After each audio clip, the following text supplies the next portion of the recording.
Welcome back to Crime Stories for Sleep. Tonight we descend deeper into the archives, where police reports rest in perfect rows, each one a careful translation of human drama into the precise language of documentation.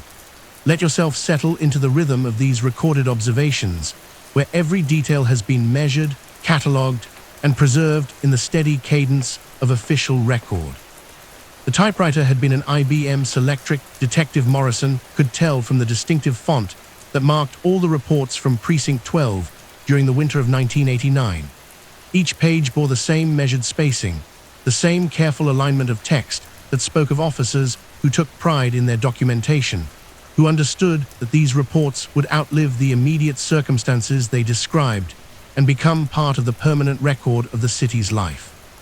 Report number 892847 began with the standard header information that characterized all police documentation from that era: date, time, location, responding officers, case classification. But beneath this formal structure lay the careful observations that transformed a moment of crisis into something that could be understood, filed, and eventually resolved through the patient application of investigative procedure. Officer Janet Reeves had been the first to respond to the call from Maple Avenue Elementary School, where the principal had reported what appeared to be a break-in over the weekend. Her initial report, filed at 8:47 a.m. on a Monday morning in February, described the scene with the methodical precision that characterized all her work. The front door had shown no signs of forced entry, but the lock had been picked with what appeared to be professional skill, leaving only the faintest scratches on the metal that might have been overlooked by a less observant officer. Inside the building, Officer Reeves had found a situation that defied easy categorization. Nothing had been stolen, no property had been damaged, no vandalism had occurred. Instead, someone had spent considerable time cleaning the school's main hallway, replacing burned-out light bulbs in the ceiling fixtures and repairing a drinking fountain that had been broken for several weeks. The intruder had also left behind a box of children's books, carefully arranged on a table in the main office with a note that simply read, "For the library."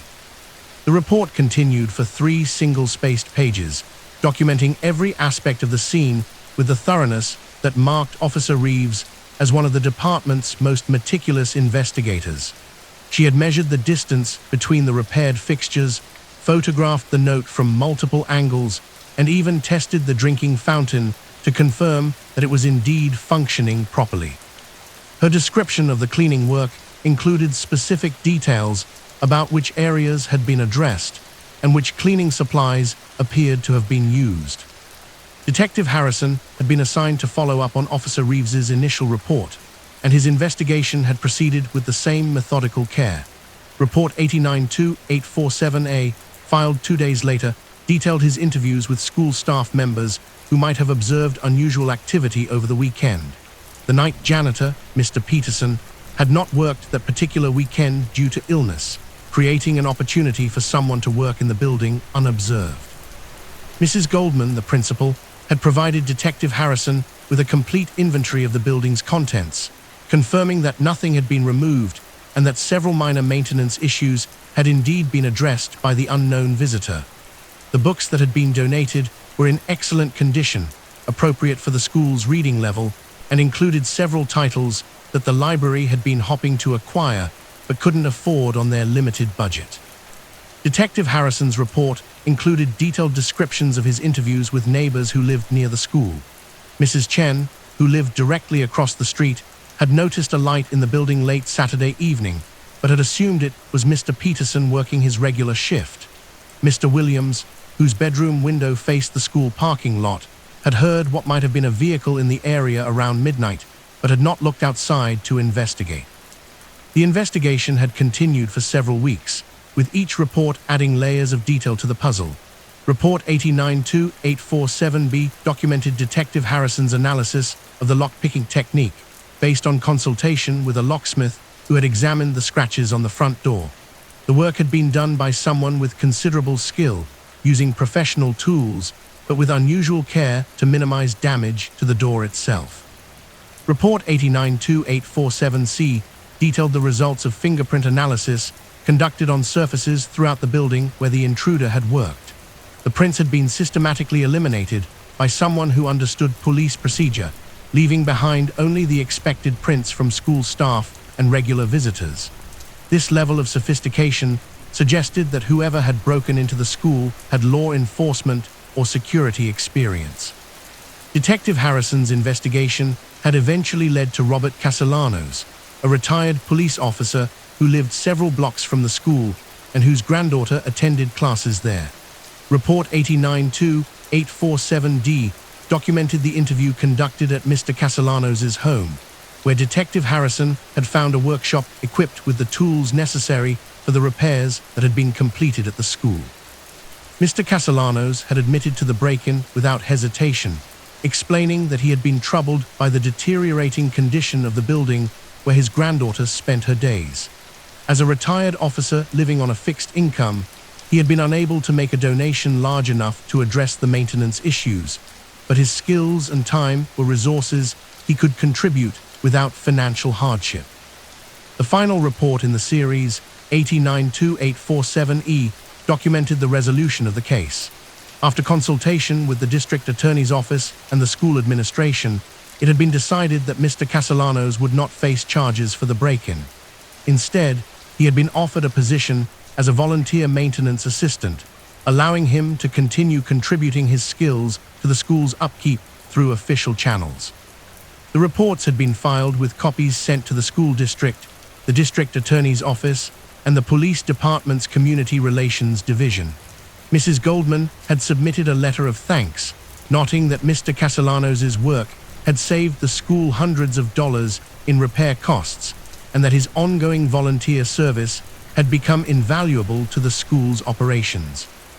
These files exemplified the way that police reports could transform potentially problematic situations into opportunities for community building. Detective Harrison's patient investigation had revealed not criminal intent, but civic dedication, and his handling of the case had created a positive outcome that served everyone's interests. The next report in the stack dealt with a more conventional crime, but demonstrated the same attention to detail and commitment to thorough documentation. Case 893102 involved the theft of lawn equipment from Morrison Hardware, a small family-owned store in the downtown business district. Officer Patricia Wang had responded to the Monday morning call from store owner Frank Morrison, who had discovered that someone had broken into his storage shed over the weekend. Officer Wang's initial report provided a comprehensive inventory of the stolen items: 2 lawn mowers, a leaf blower, several hand tools, and a small generator.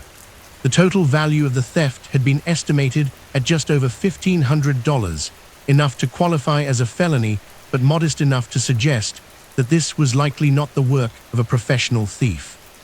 The report included detailed measurements and photographs of the storage shed, showing how the thief had gained entry by removing several boards from the back wall rather than attempting to break the heavy padlock that secured the front door. This approach suggested someone with basic carpentry skills, but also someone who had taken time to observe the shed's construction and plan their approach carefully. Detective Lisa Rodriguez had been assigned to investigate the case, and her follow-up reports demonstrated the methodical approach that characterized her work throughout her 20-year career with the department. Report 893102A documented her canvass of the neighborhood surrounding Morrison Hardware, during which she had spoken with business owners and residents who might have observed unusual activity over the weekend.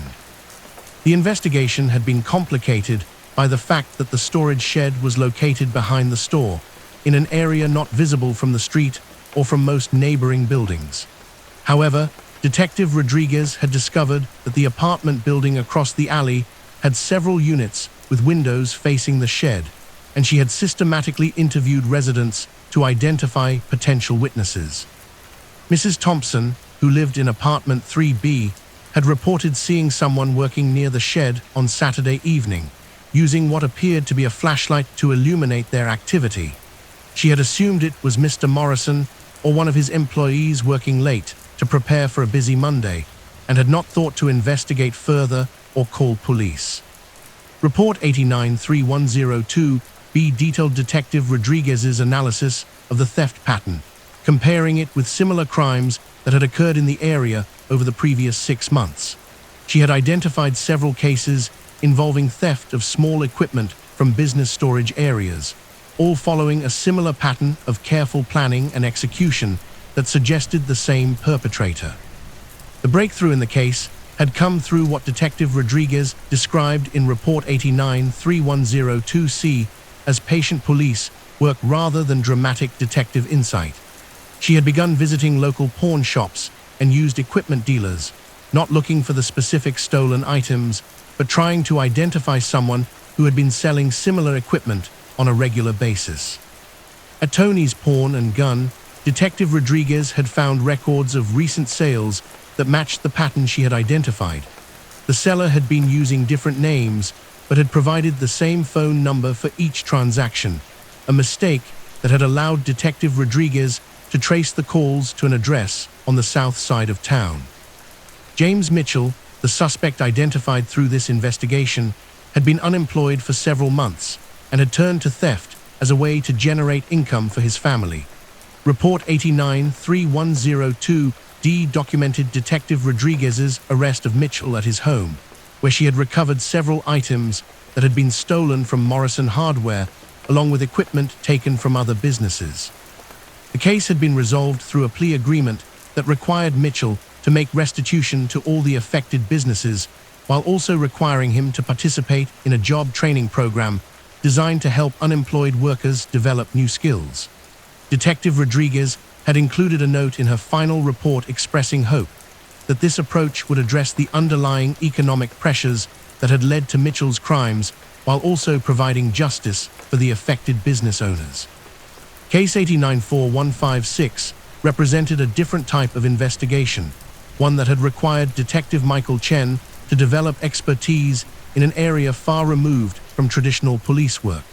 The case had begun with a complaint from Riverside Community Bank, where management had discovered what appeared to be a sophisticated scheme to manipulate their computer system and steal small amounts of money from customer accounts. Detective Chen's initial report acknowledged his limited background in computer crime investigation, but documented his systematic approach to learning about the bank's data processing systems and the specific vulnerabilities that had been exploited. Working with bank officials and a consultant from the State Police Computer Crime Unit, he had gradually developed an understanding of how the theft had been accomplished. The scheme had been elegant in its simplicity, taking advantage of the way the bank's computer system rounded interest calculations to the nearest penny. The perpetrator had programmed the system to collect the fractions of pennies that were normally discarded and deposit them into a specially created account, accumulating small amounts that individually would never be noticed, but collectively amounted to several $1,000s over the course of several months.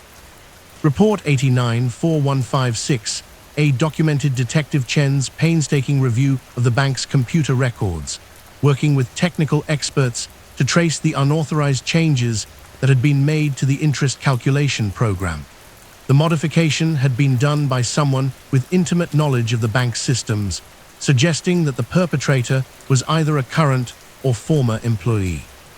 The investigation had required Detective Chen to interview every employee who had access to the computer system, a process that had been complicated by the technical nature of the crime and the need to explain complex programming concepts in terms that could be understood by people without computer expertise.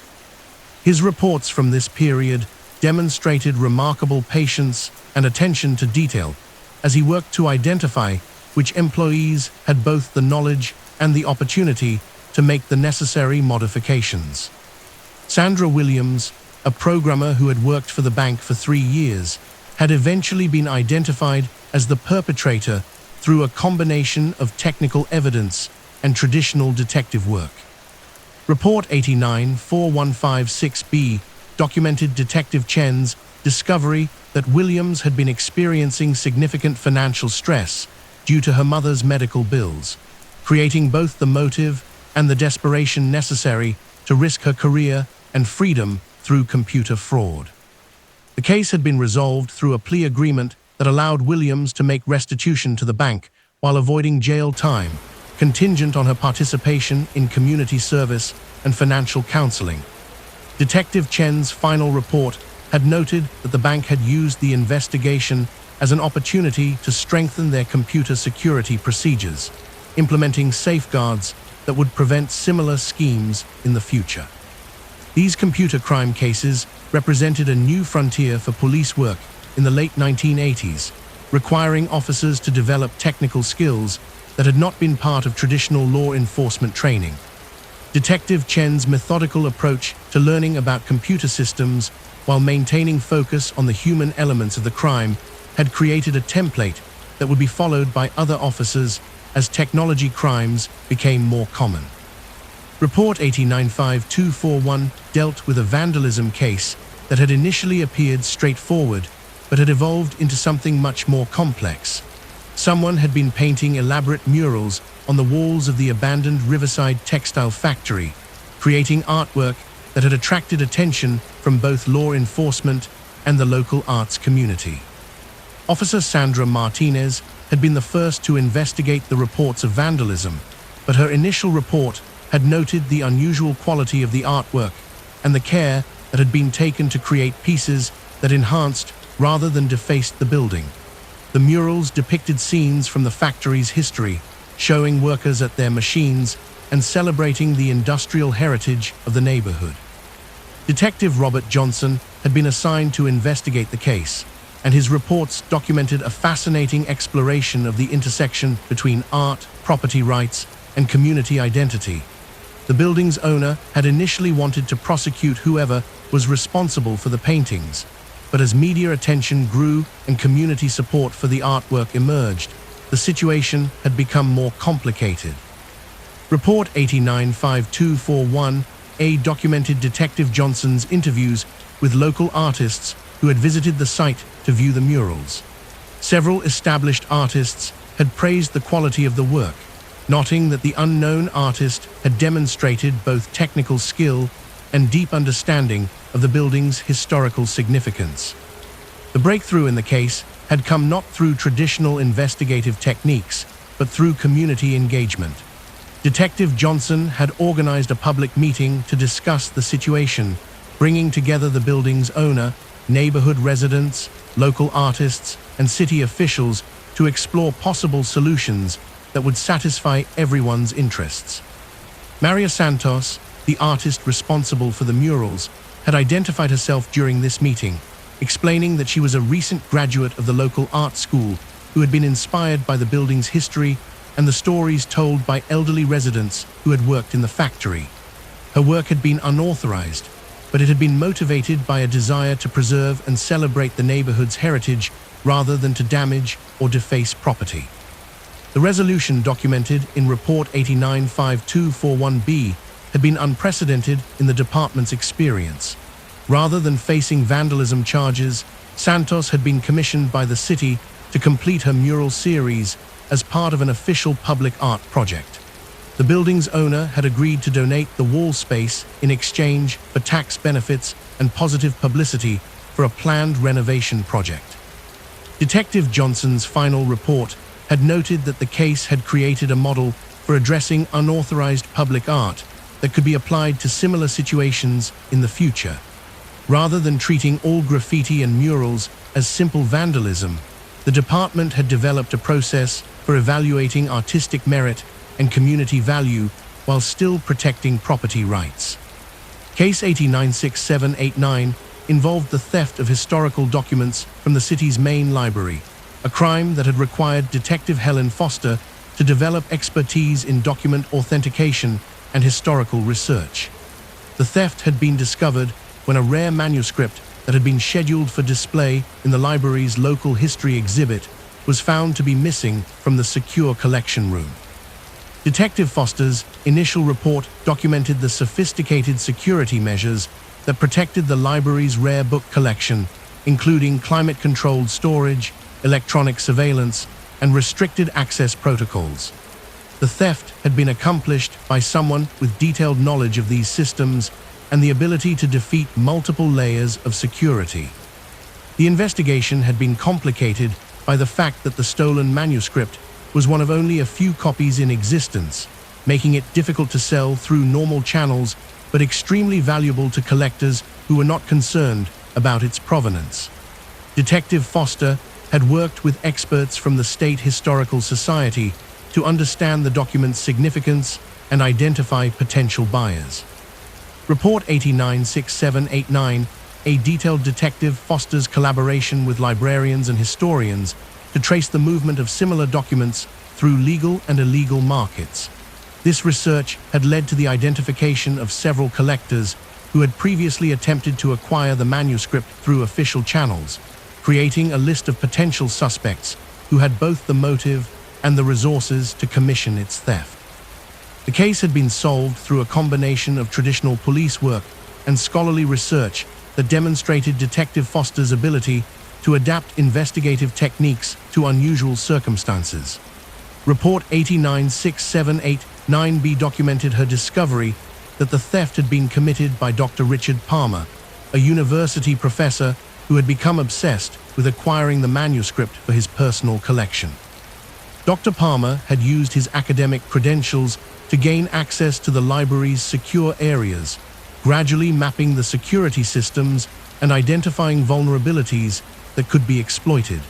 His theft had been planned over several months, demonstrating the kind of patient preparation that characterized many sophisticated crimes.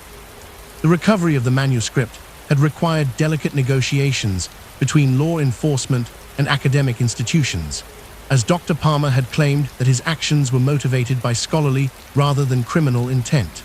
Detective Foster's final report documented the plea agreement that had resulted in the manuscript's return to the library, while allowing Dr. Palmer to avoid jail time in exchange for his cooperation in strengthening the library's security procedures.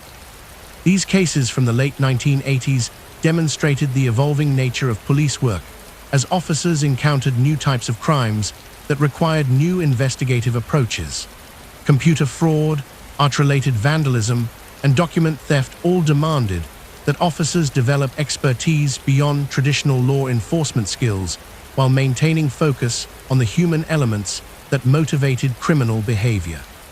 The reports from this period showed remarkable consistency in their approach to documentation, with each officer taking care to record not only the facts of their cases, but also the thought processes that led to their solutions. This attention to detail created a valuable resource for future officers who might encounter similar situations, preserving institutional knowledge that would otherwise be lost.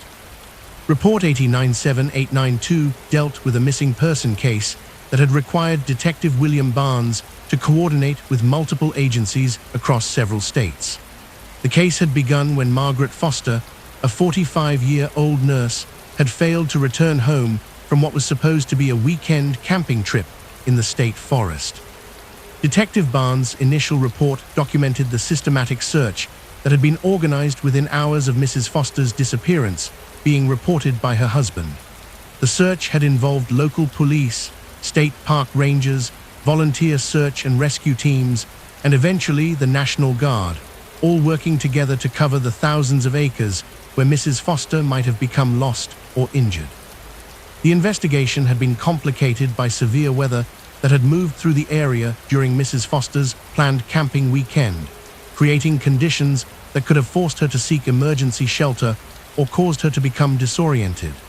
Detective Barnes had worked with meteorologists to understand the timeline and intensity of the storm system, using this information to focus search efforts on areas where someone might have sought refuge.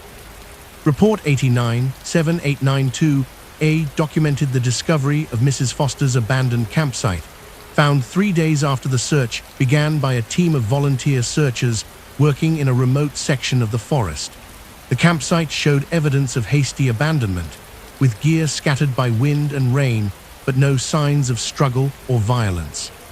The breakthrough in the case had come through what Detective Barnes described as methodical expansion of the search area based on careful analysis of the evidence found at the campsite. Tracking specialists had identified a trail leading away from the site, suggesting that Mrs. Foster had attempted to hike out of the forest when the weather conditions deteriorated. Mrs. Foster had been found alive 5 days after her disappearance, sheltering in a cave approximately 10 miles from her original campsite. She had suffered from exposure and dehydration, but had survived by following basic wilderness survival techniques that she had learned during her nursing training. Detective Barnes' final report praised the coordination between multiple agencies that had made the successful rescue possible. The case files from this period demonstrated the importance of thorough documentation in complex investigations that involved multiple jurisdictions and agencies.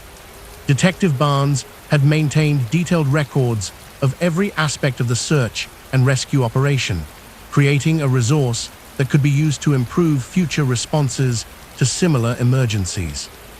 Report 898123 involved a fraud case that had required Detective Patricia Lee to develop expertise in antique appraisal and art history. The case had begun when several elderly residents had reported being approached by door-to-door salespeople offering to buy family heirlooms and antiques for what seemed like generous prices. Detective Lee's investigation had revealed a sophisticated scheme in which con artists were targeting elderly homeowners, offering to purchase items that they claimed were valuable antiques, but which they actually knew to be worth much less than they were paying. The scheme worked because the perpetrators were actually stealing much more valuable items during their visits, while creating the impression that they were legitimate antique dealers. The investigation had required Detective Lee to learn about antique evaluation and the legitimate antique trade in order to understand how the scheme worked and identify the specific items that had been stolen. She had worked with local antique dealers and museum curators to develop the expertise necessary to recognize valuable pieces and understand the methods used by the con artists. Report 898123A documented Detective Lee's systematic interviews with the elderly victims, carefully documenting which items had been purchased and which had disappeared during the visits. The pattern that emerged showed that the con artists had been targeting specific types of antiques, particularly small valuable items that could be easily concealed and transporting. The case had been solved when Detective Lee had traced the stolen antiques to a network of dealers in a neighboring state, working with law enforcement agencies there to identify the perpetrators and recover the stolen property. The final report documented the arrest of 3 individuals who had been operating similar schemes in several states, targeting elderly homeowners who might not realize the true value of their possessions. These fraud cases demonstrated the evolving sophistication of criminal enterprises and the need for police officers to develop specialized knowledge in order to investigate crimes that targeted vulnerable populations. Detective Lee's patient approach to understanding the antique trade had been essential to solving the case and protecting other potential victims. The reports from the late 1980s showed police work adapting to new challenges while maintaining the fundamental commitment to thorough investigation and community protection that had characterized law enforcement for generations. Each case demonstrated the importance of patience, attention to detail, and willingness to learn that marked the most effective officers. As the files progressed through the year 1989, they documented a police department that was evolving to meet new challenges while preserving the values and approaches that had proven effective over time. The officers whose work was preserved in these reports had understood that their job was not simply to react to crimes, but to understand the complex social and economic factors that created opportunities for criminal behavior. The careful documentation that characterized all of these reports created a valuable historical record of police work during a period of significant social and technological change. Future officers would be able to learn from these cases, understanding not just the technical aspects of investigation, but also the human skills that made effective police work possible. These files represented more than just bureaucratic record keeping. They were a testament to the dedication and professionalism of officers who understood that their work would be judged not only by their immediate results, but by the thoroughness and integrity of their documentation. In the quiet hours of the night shift, when the immediate pressures of police work gave way to the patient tasks of report writing and case review, these officers had created a legacy that would serve their department and their community for generations to come. The Records Division had expanded 3 times since its original construction in 1962, each addition creating new corridors that stretched deeper into the building's foundation. By 1990, the archive system contained over 40,000 individual case files, organized according to a classification system that had evolved organically over decades of use. Librarian Catherine Walsh had been maintaining this system for 18 years, and her meticulous approach to file organization had created what many considered the most comprehensive police archive in the state.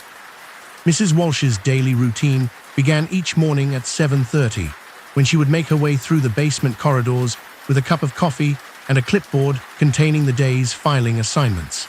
Her careful steps echoed softly in the concrete-walled spaces, a sound that had become as much a part of the building's morning rhythm as the elevator chimes and telephone rings from the floors above. The filing system she maintained was built around a numerical sequence that encoded date, crime type, investigating officer, and case status within each file number.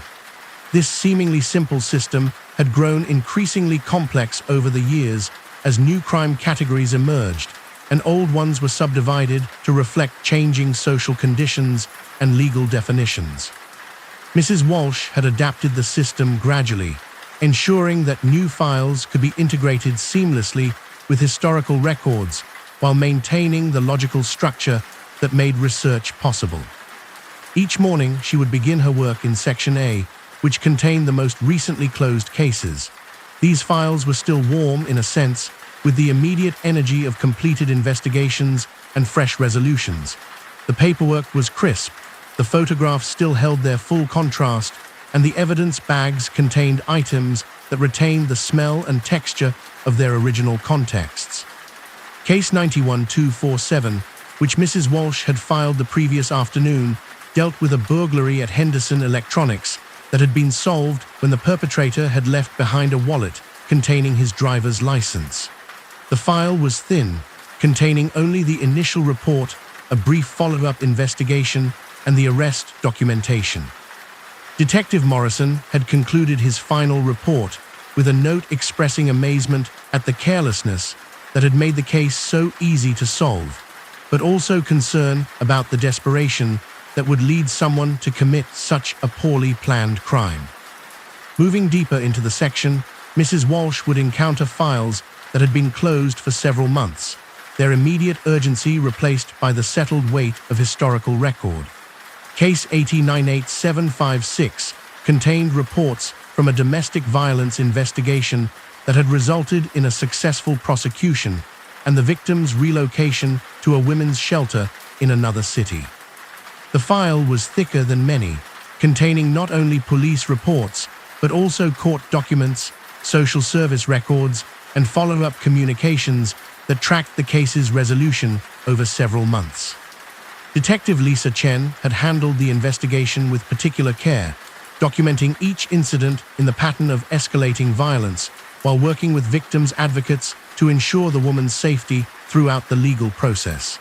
The file contained photographs that Mrs. Walsh always found difficult to review, evidence of injuries that spoke to the terrible vulnerability that domestic violence created. But it also contained evidence of the patient work that had eventually led to justice and safety, a reminder that the police department's most important work often involved protecting those who could not protect themselves. The progression from Section A to the older files was like traveling backward through time, with each section representing a different era in the department's history and the city's development. Section B contained cases from the mid to late 1980s, when the filing system had transitioned from handwritten reports to typewritten documentation. The change in technology was immediately visible in the consistency of the text formatting and the professional appearance of the reports, but the content remained focused on the same fundamental police work that had characterized earlier eras. Mrs. Walsh paused at file 873421, which contained reports from an arson investigation that had required Detective William Barnes to work with fire department specialists and insurance investigators to determine the cause of a warehouse fire in the industrial district.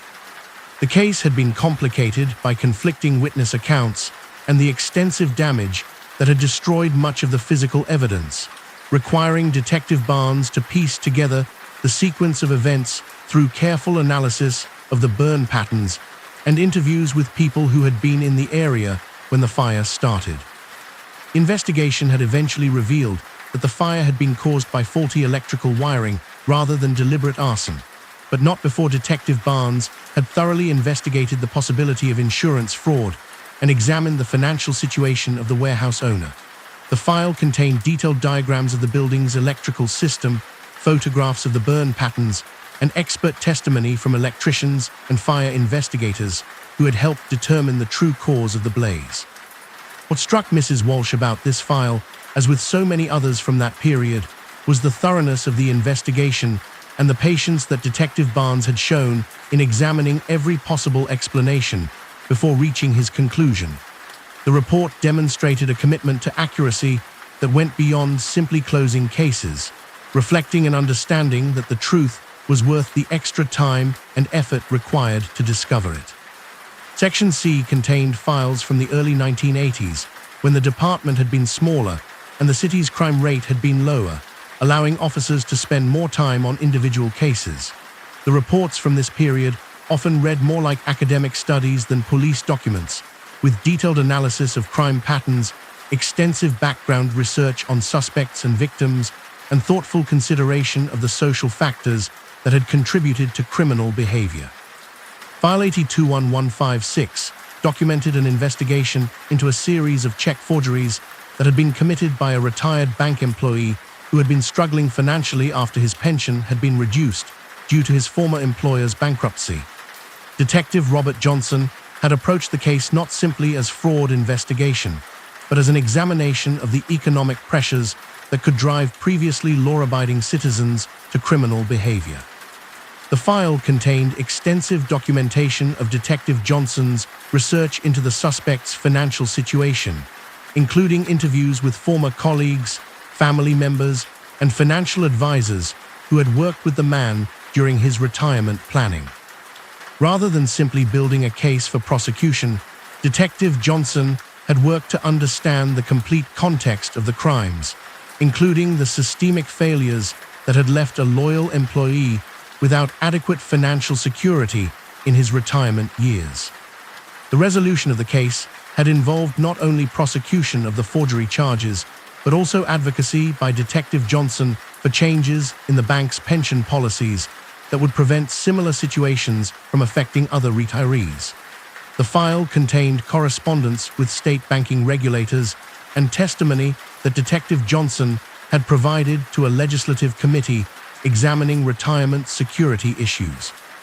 This kind of comprehensive approach to police work seemed to characterize much of the documentation from the early 1980s, when officers had apparently had more time and institutional support for examining the broader social implications of the crimes they investigated. Mrs. Walsh often wondered whether current officers would have the resources to conduct such thorough investigations, or whether the increasing pace and volume of police work had made this level of depth impossible to maintain. Section D reached back into the 1970s, when the filing system had been entirely handwritten and the department's approach to documentation had been less standardized, but often more personal. The reports from this period varied significantly in style and length, reflecting the individual personalities and priorities of the officers who had written them. File 762234 contained reports from Officer Patricia Martinez regarding a series of vandalism incidents at the city park that had eventually been traced to a group of teenagers who were expressing frustration about the lack of recreational facilities in their neighborhood. Officer Martinez had written her reports in a narrative style that captured not only the facts of the investigation, but also her observations about the social conditions that had contributed to the problem. Her final report had included recommendations for addressing the underlying issues that had led to the vandalism, including proposals for new recreational programs and improvements to existing park facilities. The file contained follow-up documentation showing that many of Officer Martinez's recommendations had been implemented, and that the vandalism problem had been resolved through community engagement rather than simply through arrests and prosecution. The handwritten reports from this era had a personal quality that was sometimes missing from the more standardized documentation of later periods. Officers had been free to express their observations and insights in their own words, creating records that revealed their individual approaches to police work and their understanding of their role in the community. Mrs. Walsh had particular fondness for the files from Detective Harold Foster, who had served with the department from 1968 to 1995, and whose reports demonstrated remarkable consistency in their thoroughness and humanity. Detective Foster had approached every case, regardless of its apparent significance, with the same careful attention to detail and the same commitment to understanding all the factors that had contributed to the criminal behavior. File 743387 contained Detective Foster's investigation of a shoplifting case that had evolved into an examination of elderly poverty and social isolation. The suspect, Mrs. Elena Hoffman, had been caught stealing food and household items from a local grocery store, but Detective Foster's investigation had revealed that she had been struggling to survive on inadequate social security payments while caring for a disabled adult son. Rather than simply processing Mrs. Hoffman through the criminal justice system, Detective Foster had worked to connect her with social services and community organizations that could provide ongoing support. His reports documented his research into available assistance programs and his advocacy for policy changes that would address the systematic problems that had led to Mrs. Hoffman's desperate situation. The file contained letters from Mrs. Hoffman and her son, written months after the case had been resolved, thanking Detective Foster for his kindness and reporting that they had been able to maintain their independence with the support services he had helped them access. These letters had been carefully preserved in the file, testament to the lasting impact that thoughtful police work could have on individual lives. Section E contained files from the 1960s, when the department had been even smaller and the relationship between police and community had been more personal. The reports from this era often read like neighborhood chronicles, documenting the daily life of the city through the lens of law enforcement, but also capturing the broader social context in which crimes occurred. File 671445 dealt with a missing person case that had required Officer James Sullivan to coordinate with multiple law enforcement agencies across 3 states. The missing person was 16-year-old Sarah Chen, who had disappeared from her family's home with no indication of where she might have gone or whether she had left voluntarily. Officer Sullivan's investigation had proceeded methodically, beginning with interviews with family members and friends to understand Sarah's state of mind and any pressures or conflicts that might have motivated her to leave home. The reports documented his patient efforts to understand the complex family dynamics and cultural expectations that had shaped Sarah's adolescent experience. The breakthrough in the case had come through Officer Sullivan's decision to expand his investigation beyond the immediate family to include teachers, employers, and other adults who had regular contact with Sarah. Through these interviews, he had discovered that Sarah had been working part-time at a local restaurant, where she had developed a relationship with an older co-worker who had encouraged her to leave home and start a new life in another city. Sarah had been found safe in California, where she had been staying with the co-worker's family and attending school under an assumed name. Officer Sullivan had worked with authorities in California to arrange Sarah's safe return, while also addressing the underlying family conflicts that had motivated her to leave home in the first place. The resolution had involved extensive family counseling and mediation, with Officer Sullivan serving as both investigator and community resource coordinator. His final report documented the successful reintegration of Sarah into her family and community, but also included recommendations for preventing similar incidents through better support services for troubled adolescents. The files from the 1960s demonstrated a different model of police work, one that emphasized long-term relationships with community members and comprehensive approaches to addressing social problems. Officers like Sullivan had clearly seen their role as extending beyond law enforcement to include social work, mediation, and community organization. Mrs. Walsh had observed that the cases from this earlier era often had outcomes that seemed to address not only the immediate criminal behavior, but also the underlying conditions that had created opportunities for crime. Whether this was due to the smaller size of the community, the different social conditions of the time, or simply the different approaches taken by individual officers, she found these older files particularly valuable for understanding how police work could contribute to long-term community health and stability. The oldest files in the archive reached back to the 1950s, when the department had been founded and the city itself had been much smaller. These files were stored in the deepest section of the basement, in climate-controlled cabinets that preserved the increasingly fragile paper and fading ink that documented the department's earliest cases. File 540087, one of the department's first documented investigations, dealt with a burglary at the town's only bank. Chief Robert Morrison, who had also served as the primary investigator, had approached the case with methodical care that established patterns that would influence the department's investigative procedures for decades to come. The burglary had been committed by someone with inside knowledge of the bank's security procedures and daily routines.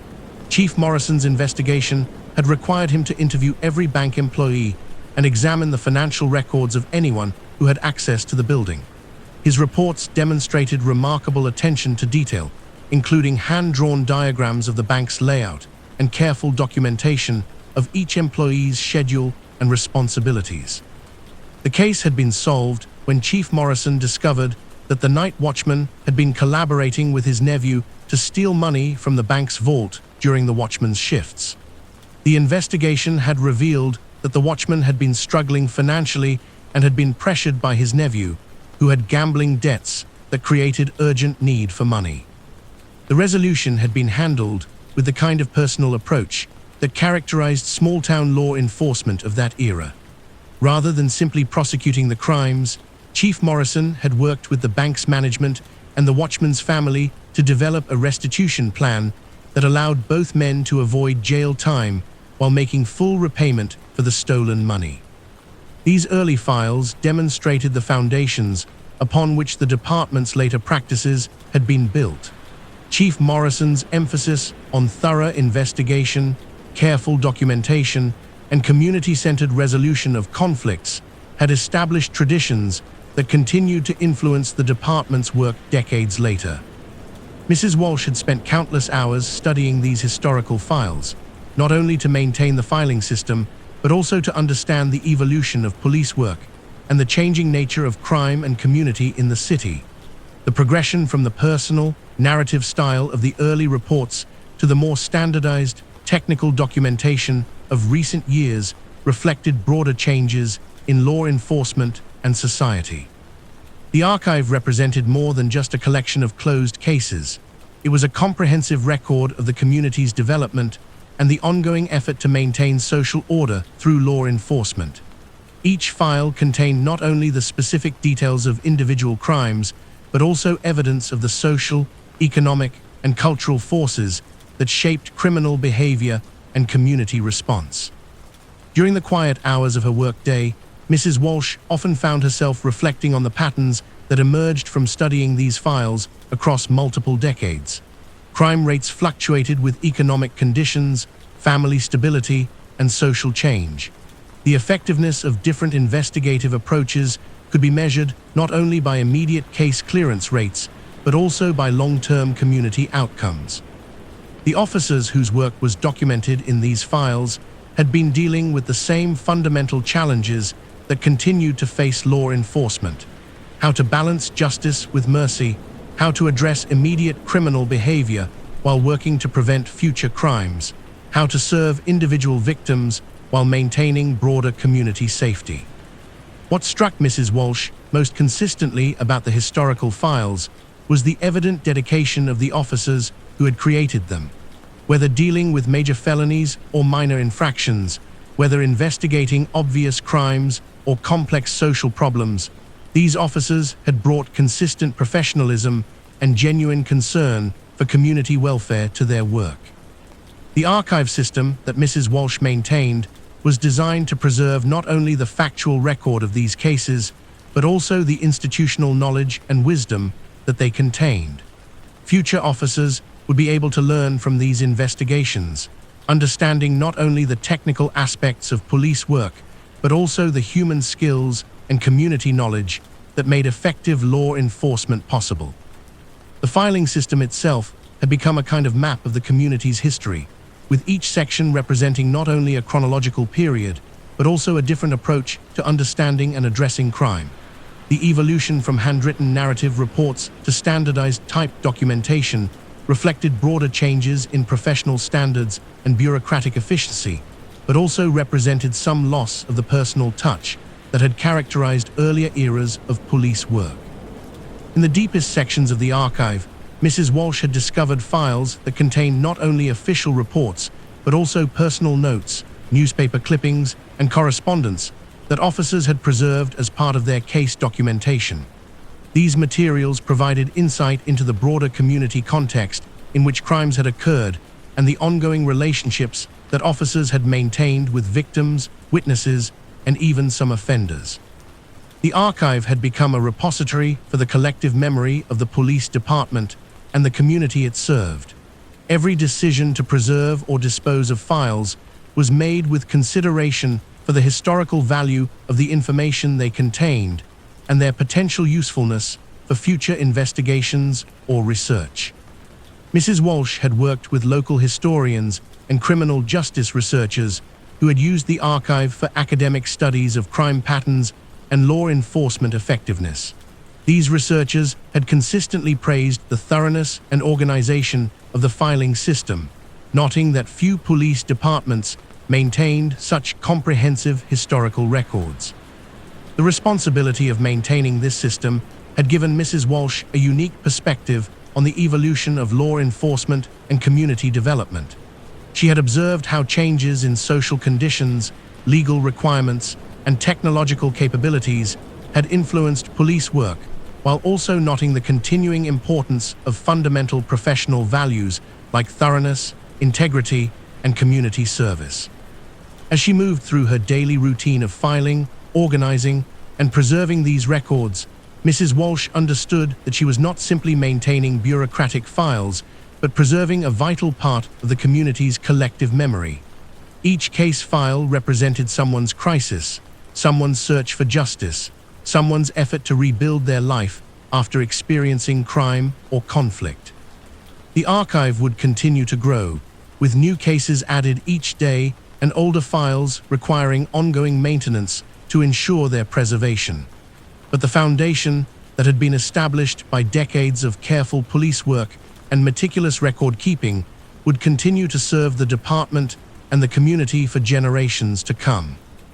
In the quiet hours of the late afternoon, when the basement corridors fell silent and the fluorescent lights hummed their steady tune, Mrs. Walsh would sometimes pause in her work to consider the weight of all the stories contained in these files.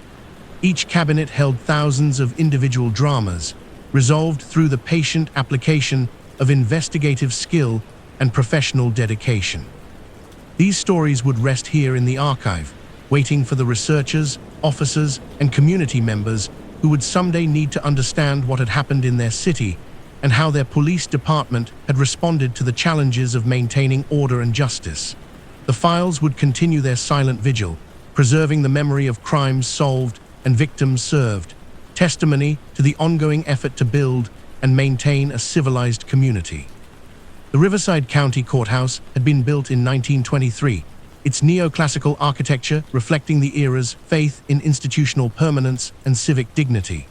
Judge Margaret Foster had presided over Courtroom 3 for 22 years, and in that time had observed the building's subtle transformation from a temple of formal justice to a more human space where complex social problems were addressed through the measured application of law. The courtroom itself retained its original grandeur, with 20-foot ceilings, oak-paneled walls, and tall windows that allowed natural light to stream across the polished wooden floors during morning sessions. The judge's bench dominated the front of the room, elevated above the well where attorneys conducted their careful choreography of argument and evidence. Behind the bar, rows of wooden pews provided seating for family members, witnesses, and the occasional curious citizen who chose to observe the daily workings of justice. Judge Foster's chambers, located behind the courtroom, served as a quiet refuge where she could review case files and consider the complex decisions that shaped individual lives and community safety. The room was lined with law books that she had accumulated over her career, volumes that contained not only legal precedent, but also the accumulated wisdom of centuries of judicial thought.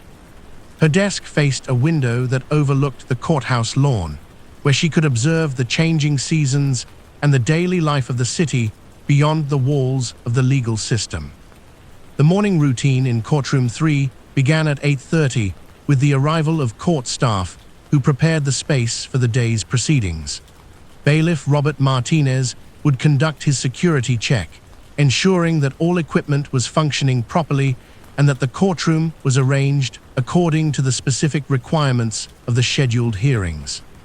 Court reporter Sarah Chen would test her stenography equipment and review her notes from previous proceedings, preparing to create the precise transcript that would preserve every word spoken during the day's sessions. The first case on a typical morning might involve the sentencing of defendants who had entered guilty pleas to various charges, a process that required Judge Foster to balance the demands of punishment with the possibilities of rehabilitation. Each sentencing hearing began with the reading of the charges and a summary of the evidence that had led to the plea agreement, followed by statements from the defense attorney, the prosecutor, and often the defendant. People v. David Morrison, a case involving burglary charges that had been resolved through a plea agreement, exemplified Judge Foster's approach to balancing justice with mercy. The defendant, a 19-year-old who had broken into several homes in the Riverside district, had been struggling with drug addiction and had committed the crimes to support his habit. The prosecutor had recommended a prison sentence that would remove Morrison from the community and deter similar crimes, while the defense attorney had argued for a treatment-oriented sentence that would address the underlying addiction that had motivated the criminal behavior. Judge Foster had spent considerable time reviewing Morrison's background, including school records, employment history, and family circumstances that had contributed to his descent into addiction and crime.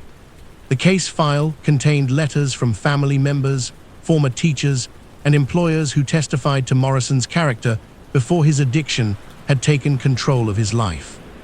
These documents painted a picture of a young man who had shown promise and potential before drugs had derailed his development. The sentencing hearing itself had been conducted with the careful formality that characterized all of Judge Foster's proceedings, but also with evident concern for the human consequences of the decision being made. Morrison had been required to address the court directly, explaining his actions and demonstrating his understanding of the harm he had caused to his victims and his community.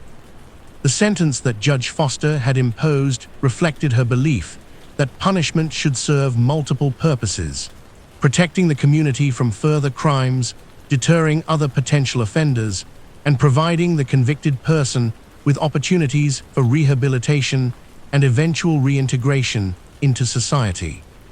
Morrison had been sentenced to 2 years in the county rehabilitation facility, followed by 3 years of supervised probation, during which he would be required to continue drug treatment and make restitution to his victims.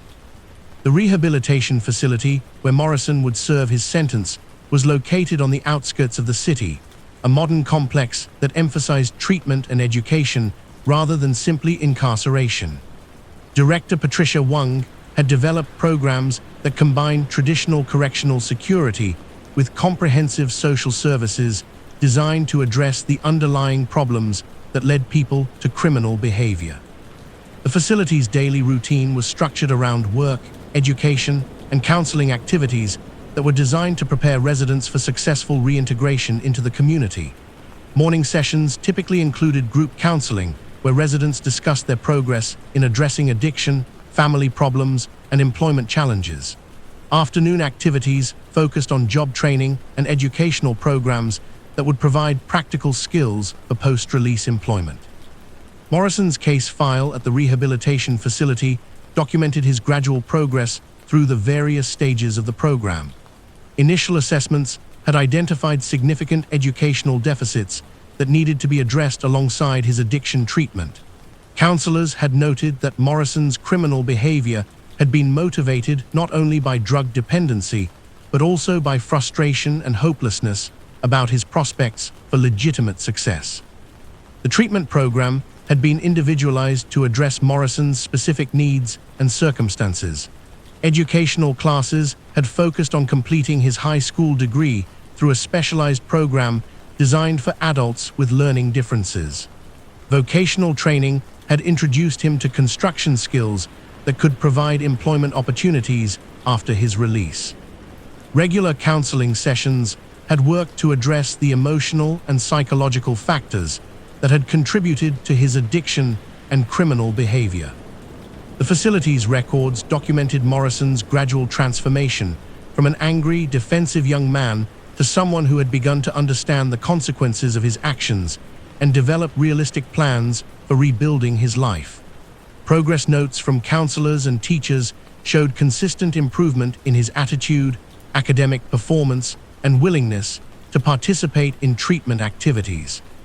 Family counseling sessions had been particularly important in Morrison's case, as his addiction and criminal behavior had severely damaged relationships with parents and siblings who had tried to help him but had been repeatedly disappointed and hurt by his actions. These sessions had focused on rebuilding trust and communication, while also helping family members understand the nature of addiction and their role in supporting long-term recovery. The county jail, located in the basement of the courthouse, served as a holding facility for defendants awaiting trial or sentencing, as well as for individuals serving short-term sentences for minor offenses. Sheriff Linda Foster, no relation to Judge Foster despite the shared surname, had administered the facility for 15 years and had worked to create an environment that maintained security while treating all inmates with dignity and respect. The jail's design reflected its original construction in the 1920s, when incarceration facilities were built with an emphasis on deterrence through harsh conditions rather than rehabilitation through treatment. However, Sheriff Foster had made numerous improvements to the physical environment and operational procedures that had transformed the facility into a more humane space that still maintained the security necessary for public safety. The daily routine in the jail was carefully structured to provide predictable schedules and meaningful activities for inmates who might be confined for periods ranging from a few days to several months. Morning activities included educational programs and counseling sessions designed to address the problems that had led to incarceration. Afternoon recreation periods provided opportunities for exercise and social interaction in a supervised environment. Individual cells were small but had been renovated to provide adequate lighting, ventilation, and basic amenities that supported human dignity even in confinement. Common areas had been designed to allow for programming and social activities that helped inmates maintain connections with family and community while serving their sentences. Sheriff Foster had implemented programs that allowed nonviolent offenders to continue working or attending school while serving their sentences, reporting to the jail only during evening hours and weekends. This approach recognized that many people who committed minor offenses were dealing with temporary crises or poor judgment rather than fundamental criminal tendencies, and that maintaining their employment and family responsibilities was crucial for preventing future criminal behavior. The work release program had been particularly successful in cases involving people who had committed crimes related to financial desperation or substance abuse. Participants were able to continue earning income while serving their sentences, allowing them to support their families and make restitution to victims without losing employment or housing that might be difficult to replace after release. Case files from the work release program documented numerous success stories of individuals who had been able to rebuild their lives while serving sentences that balanced punishment with practical support for rehabilitation. These cases demonstrated that incarceration did not have to result in the complete disruption of someone's life, but could be integrated with treatment and support services that addressed underlying problems. The probation office, located on the second floor of the courthouse, served as the primary interface between the legal system and individuals who had been convicted of crimes, but were serving their sentences in the community rather than in confinement. Chief Probation Officer Michael Chen had developed programs that emphasized accountability and support in equal measure, recognizing that successful rehabilitation required both consequences for criminal behavior and assistance with the challenges of rebuilding a lawful life. The probation process began with comprehensive assessments that evaluated each person's specific risks and needs, allowing officers to develop individualized supervision plans that address the factors most likely to influence future criminal behavior. These assessments considered not only the nature of the current offense, but also family history, educational background, employment experience, mental health status, and substance abuse issues. Regular meetings between probation officers and their clients served multiple purposes: monitoring compliance with court orders, providing support and guidance for addressing ongoing problems, and connecting people with community resources that could assist with employment, housing, family relationships, and other practical concerns. Officer Jennifer Martinez had developed a particularly effective approach to working with young adults who had been convicted of their first serious offenses. Her caseload included individuals like David Morrison, who were struggling to transition from adolescence to adult responsibility while dealing with the consequences of poor decisions made during their teenage years. Officer Martinez's office was designed to be welcoming rather than intimidating, with comfortable chairs arranged to encourage conversation rather than formal interrogation. The walls displayed information about educational and employment resources available in the community, along with success stories from former clients who had completed their probation successfully and rebuilt their lives. The supervision plans that Officer Martinez developed typically included multiple components designed to address both immediate compliance requirements and long-term rehabilitation goals. Regular drug testing ensured that clients remained clean while receiving treatment. Community service assignments provided opportunities to make positive contributions while developing work habits and social connections. Educational and vocational programs addressed skill deficits that might otherwise limit legitimate opportunities for advancement. Officer Martinez maintained detailed records of each client's progress, documenting not only compliance with technical requirements, but also personal growth and development that indicated genuine rehabilitation. These records served as evidence for court reviews that determined whether probation terms should be modified, extended, or successfully completed. The success of the probation program was measured not only by the absence of new criminal behavior, but also by positive changes in employment, family relationships, and community engagement that indicated genuine transformation. Many of Officer Martinez's former clients had gone on to complete educational programs, establish stable employment, and become contributing members of their communities. The Victim Services Office, established in the early 1980s as part of a state initiative to improve support for crime victims, occupied a suite of rooms on the third floor of the courthouse. Director Elizabeth Foster, also no relation to the judge despite the shared surname, had developed comprehensive programs that addressed both the immediate practical needs of crime victims and the long-term emotional and psychological impacts of criminal victimization. The Victim Services Program recognized that crime affected not only the immediate targets of criminal behavior, but also their families, friends, and communities. Services were designed to address the complex web of consequences that criminal acts created, providing both practical assistance and emotional support that helped people rebuild their lives after experiencing crime. Immediate services included assistance with filing insurance claims, obtaining medical care, securing temporary housing, and accessing other emergency resources that might be needed in the aftermath of criminal victimization. Advocates worked with victims to navigate the complex systems of police investigation, prosecution, and court proceedings that could be overwhelming for people who were already dealing with trauma and loss. Longer-term services focused on helping victims address the emotional and psychological impacts of crime, which could persist long after the immediate practical problems had been resolved. Counseling services were available both individually and in support groups that brought together people who had experienced similar types of victimization. The courthouse building itself had been designed to minimize the trauma that victims might experience when participating in legal proceedings. Separate entrances and waiting areas ensured that victims would not have to encounter defendants or their supporters in hallways or elevators.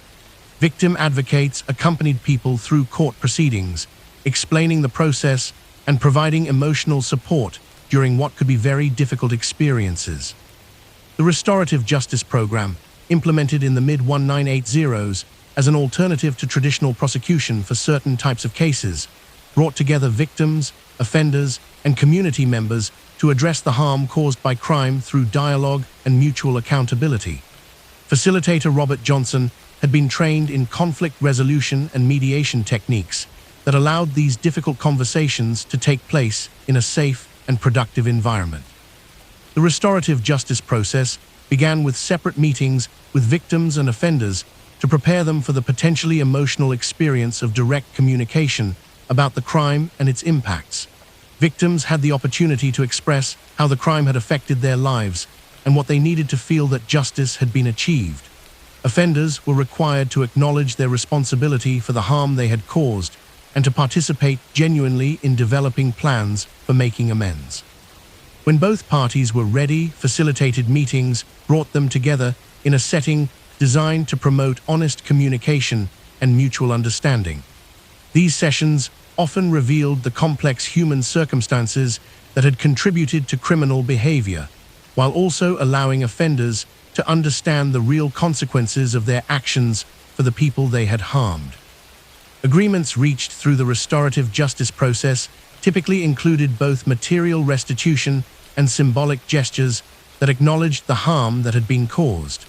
These agreements were legally binding and were monitored by the court to ensure compliance, but they often went beyond what would have been required through traditional prosecution and sentencing. The success of restorative justice cases was measured by the satisfaction of both victims and offenders with the process and outcomes, as well as by the low rates of recidivism among participants. Many participants reported that the process had provided them with a sense of closure and understanding that traditional court proceedings had not achieved. The courthouse building housed numerous other offices and programs that supported the administration of justice and the maintenance of community safety. The clerk's office maintained the official records of all court proceedings, ensuring that the decisions made in courtrooms were properly documented and preserved for future reference. The sheriff's department operated patrol and investigation units that provided security for the courthouse while also serving the broader community. Public defenders' offices provided legal representation for defendants who could not afford private attorneys, ensuring that the constitutional right to legal counsel was available to all citizens regardless of their economic circumstances. These attorneys worked with heavy caseloads and limited resources, but maintained high professional standards and genuine commitment to protecting their clients' rights. The prosecutor's office, led by District Attorney William Barnes, was responsible for representing the state's interest in criminal cases, while also serving the broader goal of community safety and justice. Prosecutors worked closely with police investigators to build cases that would result in appropriate consequences for criminal behavior, while also considering the individual circumstances that might warrant alternative approaches to traditional punishment. The courthouse building served as more than just a physical space for legal proceedings. It was the symbolic center of the community's commitment to the rule of law and the peaceful resolution of conflicts. The daily activities that took place within its walls represented the ongoing effort to balance individual rights with collective safety, to provide justice for victims while offering opportunities for rehabilitation to offenders. During the quiet hours of evening, when the day's proceedings had concluded and the building was nearly empty, security guard Thomas Foster, yet another Foster with no family connection to the others, would make his rounds through the corridors and courtrooms, ensuring that the physical space was secure for another night. His footsteps echoed in the marble hallways, creating a rhythm that had become as much a part of the building's identity as the more dramatic sounds of legal proceedings. The courthouse building would rest through the night, its rooms and offices holding the quiet energy of all the human dramas that had been resolved within its walls. Tomorrow would bring new cases, new challenges, and new opportunities to serve the cause of justice through the patient application of legal principles and human wisdom.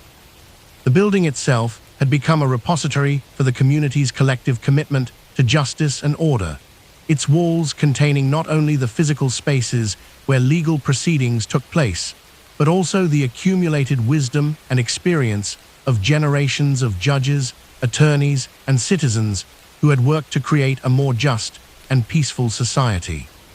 In the pre-dawn hours, before the building came alive with another day's activities, the courthouse stood as a monument to the enduring human effort to resolve conflicts through reason rather than violence, to protect the vulnerable while respecting the rights of all citizens, and to maintain the delicate balance between individual freedom and collective security that made civilized life possible.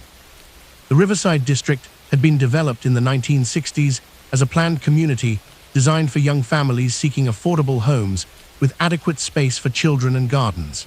By 1991, the neighborhood had matured into a stable middle-class area where tree-lined streets connected modest two-story houses, each with its own small yard and the kind of front porches that encouraged neighbors to pause for conversation during evening walks.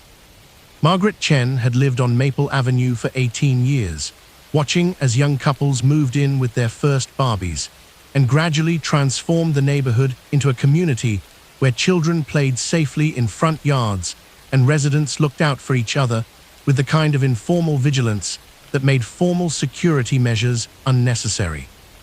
Her house, a brown brick colonial with white trim and a carefully tended garden, sat at the corner of Maple and Oak, providing her with a natural observation post for the gentle daily drama of neighborhood life.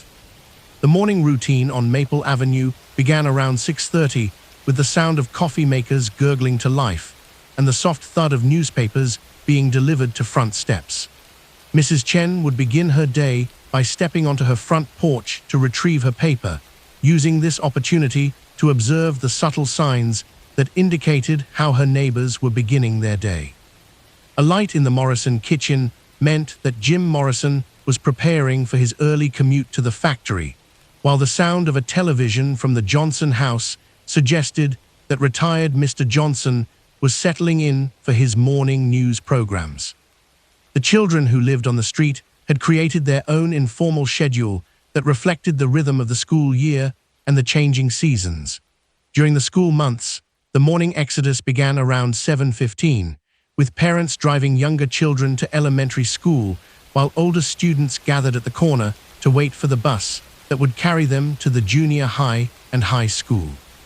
Mrs. Chen had observed these patterns for so many years that she could identify unusual occurrences simply by noting which children were absent from their usual routines. The afternoon return of children from school brought a different energy to the street, as bikes emerged from garages and front yards filled with the sounds of games and conversations that continued until parents called everyone inside for dinner. Mrs. Chen had particular fondness for these afternoon hours, when the street came alive with the kind of supervised independence that allowed children to explore their world while remaining within the protective oversight of the adult community. The crime that had affected the Riverside District most significantly during the past year had been a series of car break-ins that had occurred during late evening hours, when residents were inside preparing for bed, and the street was temporarily deserted. Detective Sarah Rodriguez had investigated these incidents with the methodical patience that characterized her approach to all community policing issues, understanding that property crimes often reflected broader social and economic pressures that extended beyond the immediate neighborhood. The break-ins had followed a consistent pattern, with the perpetrator targeting vehicles that contained visible items of value and working quickly to avoid detection by residents or passing patrol cars. Detective Rodriguez had noted that the crimes occurred on a roughly bi-weekly schedule, suggesting someone who needed periodic income rather than a professional thief working systematically through the area. Mrs. Chen had been among the residents who had provided information to Detective Rodriguez during her door-to-door canvass of the neighborhood. The conversation had taken place in Mrs. Chen's living room, a comfortable space decorated with photographs of children and grandchildren, and furnished with pieces that reflected decades of careful attention to creating a warm and welcoming home. Detective Rodriguez had approached the interview with the kind of respectful attention that had made her particularly effective at community policing.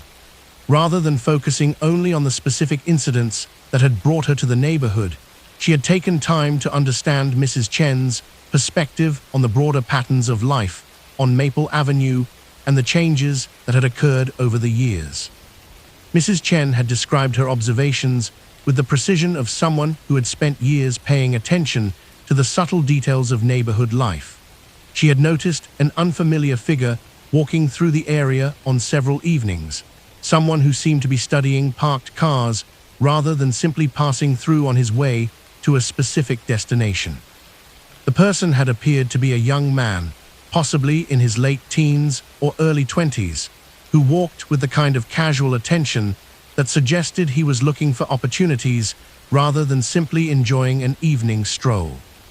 The information that Mrs. Chen provided had been consistent with reports from other residents, creating a composite picture of someone who had been systematically observing the neighborhood for several weeks before beginning the series of break-ins. Detective Rodriguez had compiled these observations into a detailed description that had eventually led to the identification and arrest of Tommy Morrison, a 19-year-old who lived several miles away but had been working part-time jobs in the Riverside district. The investigation had revealed that Tommy Morrison had been struggling financially since losing his job at a local restaurant, and had turned to petty theft as a way to generate income while searching for new employment. His selection of the Riverside district had been based on his familiarity with the area from his previous job, rather than any particular planning or criminal sophistication. The resolution of the case had involved not only the arrest and prosecution of Morrison, but also community discussions about how to prevent similar incidents while maintaining the open and trusting atmosphere that made the neighborhood attractive to families. Detective Rodriguez had organized a community meeting at the elementary school, where residents had discussed practical security measures that could be implemented without creating an atmosphere of fear or suspicion. The meeting had been attended by most of the families who lived in the immediate area, creating an opportunity for neighbors to share their concerns and coordinate their informal security efforts.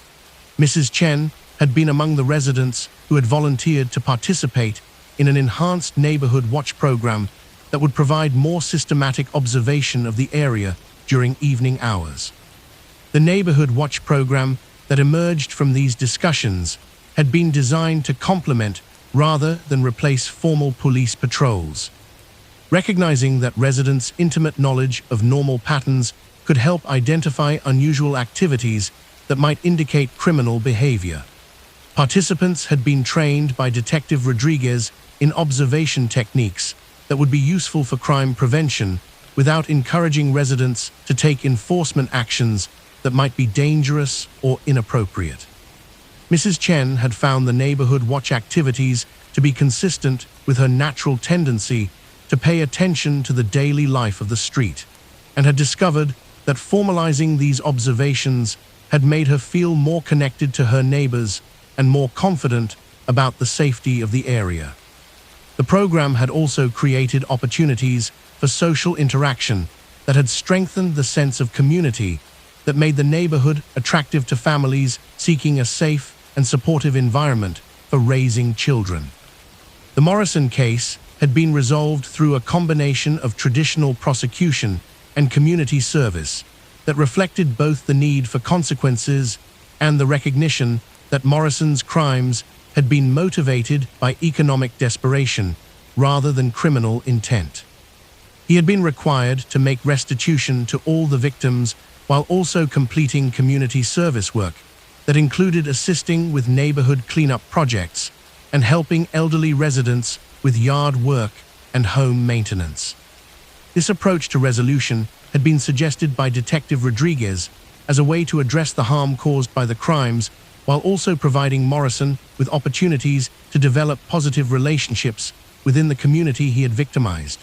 The community service work had been supervised by Mrs. Chen and other neighborhood watch volunteers, creating ongoing contact that allowed residents to observe Morrison's efforts to make amends for his actions. Over the course of several months, Morrison had completed his community service requirements while also finding steady employment at a construction company that had been recommended by one of the Riverside District residents who had observed his work ethic during his community service projects. The successful completion of his sentence had been celebrated at a neighborhood barbecue where Morrison had been welcomed as a contributing member of the community rather than simply someone who had been punished for past mistakes. The Morrison case had demonstrated the effectiveness of community-oriented approaches to crime resolution that recognized the complex social and economic factors that often motivated criminal behavior. Rather than simply removing offenders from the community through incarceration, this approach had created opportunities for accountability and rehabilitation that strengthened rather than disrupted community relationships. The success of the Neighborhood Watch program had inspired similar efforts in other parts of the Riverside District, with Detective Rodriguez providing training and consultation for residents who wanted to organize their own community security initiatives. These programs had been adapted to reflect the specific characteristics and needs of different streets and apartment complexes, but all had been based on the principle that community safety was most effectively maintained through cooperation between residents and law enforcement. Mrs. Chen had become something of an informal coordinator for neighborhood watch activities throughout the district, using her experience with the original program to help new groups develop effective procedures and communication systems. Her house had become a kind of unofficial headquarters for these activities, with neighbors stopping by to report observations or discuss concerns that might require police attention. The living room, where Mrs. Chen had first spoken with Detective Rodriguez, had been the site of countless similar conversations over the following months, as residents shared information about suspicious activities and coordinated their informal security efforts. These conversations had created a network of communication that extended throughout the district, allowing information to flow quickly between different neighborhood watch groups. The kitchen table in Mrs. Chen's house had become a regular meeting place for the core group of neighborhood watch volunteers, who gathered monthly to discuss observations and coordinate their activities with Detective Rodriguez and other law enforcement personnel. These meetings were characterized by the same kind of careful attention to detail that had made Mrs. Chen's initial observations so valuable to the Morrison investigation. The apartment complex on Oak Street, which housed mostly young families and elderly residents on fixed incomes, had experienced different types of crime-related challenges that had required different approaches to community security and mutual support. Building manager Patricia Foster had worked with Detective Rodriguez to develop programs that addressed the specific vulnerabilities faced by residents who lived in closer proximity and with more limited resources than the single-family homeowners in other parts of the district. The apartment complex had experienced problems with drug activity that had attracted people from outside the neighborhood and had created safety concerns for families with children.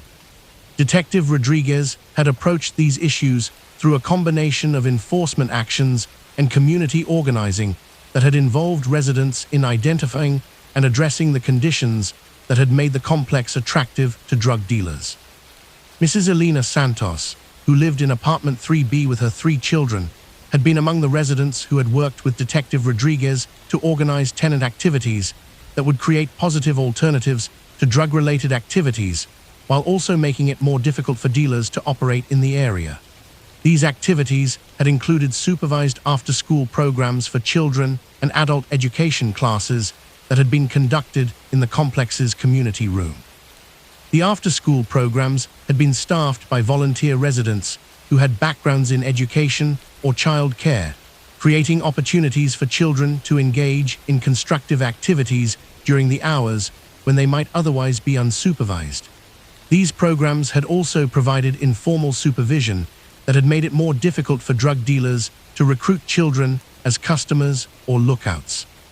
Mrs. Santos had coordinated the adult education programs that had offered classes in English language skills, job search techniques, and financial management for residents who were working to improve their economic circumstances. These programs had been designed to address some of the underlying economic pressures that had made some residents vulnerable to involvement in drug activities, either as customers or as people willing to look the other way in exchange for small payments. The community room where these programs had been conducted had been transformed from a rarely used space into the social center of the apartment complex, with residents gathering for programs, meetings, and informal social activities that had strengthened relationships between neighbors. The increased activity in this central location had created natural surveillance that had discouraged drug-related activities while also providing a positive focus for community life. Detective Rodriguez had coordinated with narcotics officers to conduct targeted enforcement actions against drug dealers who had been operating in the area, but these enforcement efforts had been combined with community development activities that had addressed the conditions that had attracted illegal activities. This comprehensive approach had been more effective than enforcement alone in creating lasting improvements in community safety. The success of the programs at the Oak Street apartment complex had been measured not only by the reduction in drug-related activities, but also by positive changes in resident stability, children's school performance, and community cohesion that had created a more supportive environment for families. Several residents had completed educational programs that had led to better employment opportunities, while children's academic performance had improved in response to the structured after-school activities. The Rodriguez family, who lived in a house on Pine Street, had been affected by crime in a different way when their teenage son Michael had been arrested for vandalism after being caught spray painting designs on buildings in the downtown commercial district. The incident had created challenges for the family that had extended beyond the legal consequences to include community relationships and family dynamics that had been strained by the arrest. Maria Rodriguez, Michael's mother and no relation to Detective Rodriguez despite the shared surname, had struggled with feelings of responsibility and embarrassment about her son's actions, while also trying to provide the support and guidance that he needed to learn from his mistakes. The family's response to the crisis had been shaped by their commitment to maintaining their standing in the community, while also ensuring that Michael received appropriate consequences for his behavior. The vandalism charges had been handled through the juvenile court system, which had provided opportunities for Michael to address his behavior through counseling and community service, rather than simply through punishment. The approach had been designed to help him understand the impact of his actions on the community, while also addressing the underlying issues that had motivated his involvement in vandalism. Michael had been required to participate in counseling sessions that had explored the reasons behind his decision to engage in destructive behavior, including peer pressure, boredom, and desire for excitement that had not been satisfied through legal activities. These sessions had also involved his parents in discussions about family communication and supervision that could help prevent future problems. The community service component of Michael's sentence had involved working with the city's parks and recreation department to remove graffiti from buildings and public spaces throughout the downtown area. This work had provided him with direct experience of the time and effort required to repair the damage caused by vandalism, while also demonstrating his commitment to making amends for his actions. The Rodriguez family had also participated in victim impact sessions where they had met with business owners whose buildings had been damaged by Michael's vandalism. These meetings had been facilitated by a counselor who had helped ensure that the conversations were productive rather than simply punitive, allowing all parties to express their feelings and work toward mutual understanding. The resolution of Michael's case had involved not only the completion of his legal requirements, but also ongoing family counseling that had improved communication and supervision within the household. Maria Rodriguez had participated in parenting classes that had provided her with techniques for maintaining appropriate oversight of her teenage son while also respecting his developing independence. The success of the intervention had been demonstrated by Michael's improved performance in school and his involvement in legal recreational activities that had provided positive outlets for his energy and creativity. He had joined the school's art club, where his interest in visual expression had been channeled into projects that contributed to rather than detracted from community life. The family's experience with the juvenile justice system had also inspired Maria Rodriguez to become involved in community programs that work to prevent youth crime through early intervention and positive youth development. She had volunteered with the after-school programs at the Oak Street apartment complex, using her experience as a parent to help other families navigate the challenges of raising teenagers in an urban environment. The Johnson family, who lived on Elm Street, had been affected by crime when elderly Mr. Johnson had been the victim of a telephone scam that had resulted in the loss of several $1,000s from his retirement savings. The incident had created not only financial hardship, but also feelings of vulnerability and embarrassment that had required ongoing support from family members and community resources. The scam had involved sophisticated psychological manipulation techniques that had convinced Mr. Johnson to provide personal financial information to callers who had claimed to be conducting a survey for his bank. The perpetrators had used this information to access his accounts and withdraw funds through a series of electronic transfers that had been difficult to trace.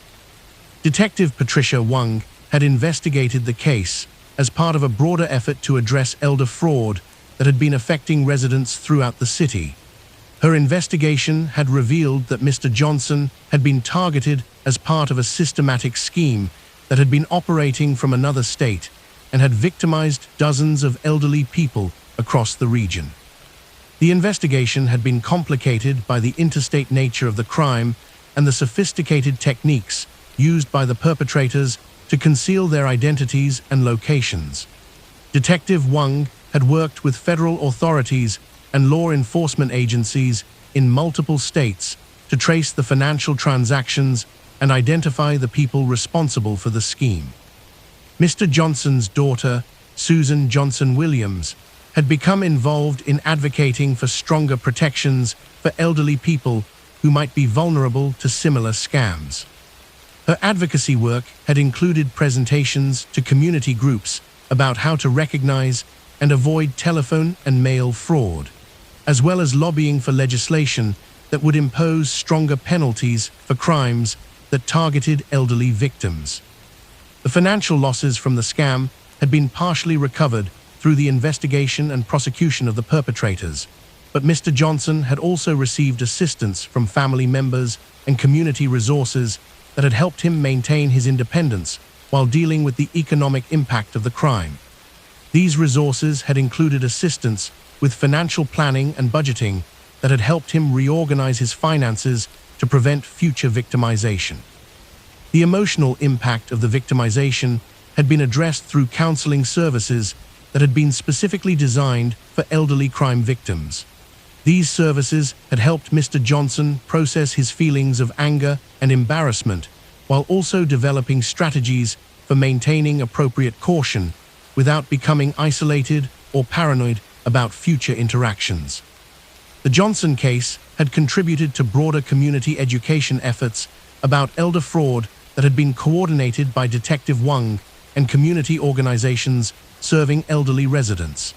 These education programs had included presentations at senior centers, churches, and community groups that had provided practical information about how to avoid becoming victims of telephone and mail scams. The success of these prevention efforts had been measured by the reduction in reported elder fraud cases and by the increased awareness among elderly residents about how to protect themselves from potential scams. Many participants in the education programs had reported feeling more confident about their ability to recognize and avoid fraudulent schemes while maintaining their normal social and business interactions. The neighborhood of Riverside District had been transformed by these various crime-related incidents and the community responses that had emerged to address them. Rather than simply accepting crime as an inevitable part of urban life, residents had worked with law enforcement to develop comprehensive approaches that had addressed both immediate security concerns and the underlying social and economic factors that had created opportunities for criminal behavior. The network of neighborhood watch groups, community programs, and informal mutual support systems that had developed throughout the district had created a model for community-oriented crime prevention that had been studied and replicated in other parts of the city. The success of these efforts had been based on the recognition that community safety required ongoing collaboration between residents and law enforcement rather than simple reliance on formal enforcement activities. The evening hours in the Riverside District had been transformed from a time of potential vulnerability to a period of enhanced community activity, as residents had organized informal patrols, social activities, and mutual support networks that had created both security and social cohesion. The front porches that had originally been designed for individual family use had become informal gathering places where neighbors shared information and coordinated their community activities. Mrs. Chen's house had remained a focal point for many of these activities, but the leadership of community security efforts had been distributed among numerous residents who had developed expertise in different aspects of crime prevention and community organization. The success of the district's approach to community safety had been based on the principle that security was most effectively maintained through shared responsibility rather than delegation to professional authorities. As the seasons changed and new families moved into the district, the established residents had worked to integrate newcomers into the community networks that had been developed to maintain safety and mutual support. These integration efforts had included informal welcome activities, information sharing about community resources, and invitations to participate in neighborhood watch and other community activities. The children who had grown up in the district during the development of these community safety programs had learned valuable lessons about civic responsibility and community engagement that would influence their approach to citizenship throughout their lives. Many had participated in the community service activities and neighborhood programs that had created positive alternatives to potentially destructive behaviors. The legacy of the various crime-related incidents that had affected the Riverside District had been not simply the resolution of individual cases, but the development of a stronger and more cohesive community that was better equipped to prevent crime and support residents who might be affected by future incidents. The relationships that had been developed through community safety efforts had created a foundation for addressing other community challenges and opportunities. In the quiet evening hours, when families gathered around kitchen tables for dinner and children played safely in front yards under the watchful eyes of neighbors, the Riverside District represented the kind of community that made urban life both safe and fulfilling. The stories of crime and resolution that had shaped the neighborhood had become part of its collective memory, reminders of the importance of vigilance, cooperation, and mutual support in maintaining the quality of life that residents valued. The transition from day to night shift at Riverside Precinct occurred at 11:30 each evening, when the controlled urgency of daytime police work gave way to the slower, more contemplative rhythms that characterized law enforcement during the hours when most citizens were asleep. Sergeant Linda Foster had supervised the night shift for 12 years and had come to appreciate the unique challenges and satisfactions of police work conducted in the measured cadence of overnight hours. The precinct building itself seemed to transform during the transition, as the bright fluorescent lighting of the day shift was replaced by the softer illumination that made the long hours of overnight duty less harsh on tired eyes. The constant radio chatter that characterized daytime operations decreased to intermittent calls that punctuated long periods of relative quiet, creating space for the kind of thoughtful police work that required patience and careful attention to detail. Sergeant Foster's office, located on the second floor with windows facing the parking lot and the residential neighborhood beyond, served as the command center for overnight operations throughout the precinct's coverage area. The desk was arranged with the reports, schedules, and communication equipment necessary for coordinating the activities of 6 patrol officers who would spend the next 8 hours maintaining safety and order in the sleeping city. The wall behind Sergeant Foster's desk displayed a large map of the precinct boundaries, marked with colored pins that indicated the locations of recent crimes, ongoing investigations, and community concerns that required regular attention. The map was updated daily, creating a visual representation of crime patterns and community needs that helped guide patrol assignments and investigative priorities. Officer Michael Chen began his patrol at midnight, starting his shift with the routine inspection of his patrol vehicle and the review of reports from the day shift that might affect his overnight activities. The patrol car was equipped with the communication and emergency equipment necessary for responding to calls, but also contained the report forms, investigation supplies, and reference materials that supported the less dramatic but equally important work of community patrol and crime prevention. Chen's patrol route covered the downtown business district and the adjacent residential neighborhoods, an area that included a mixture of commercial properties that were closed during overnight hours and apartment buildings that housed young professionals and elderly residents who had chosen urban living for its convenience and cultural opportunities.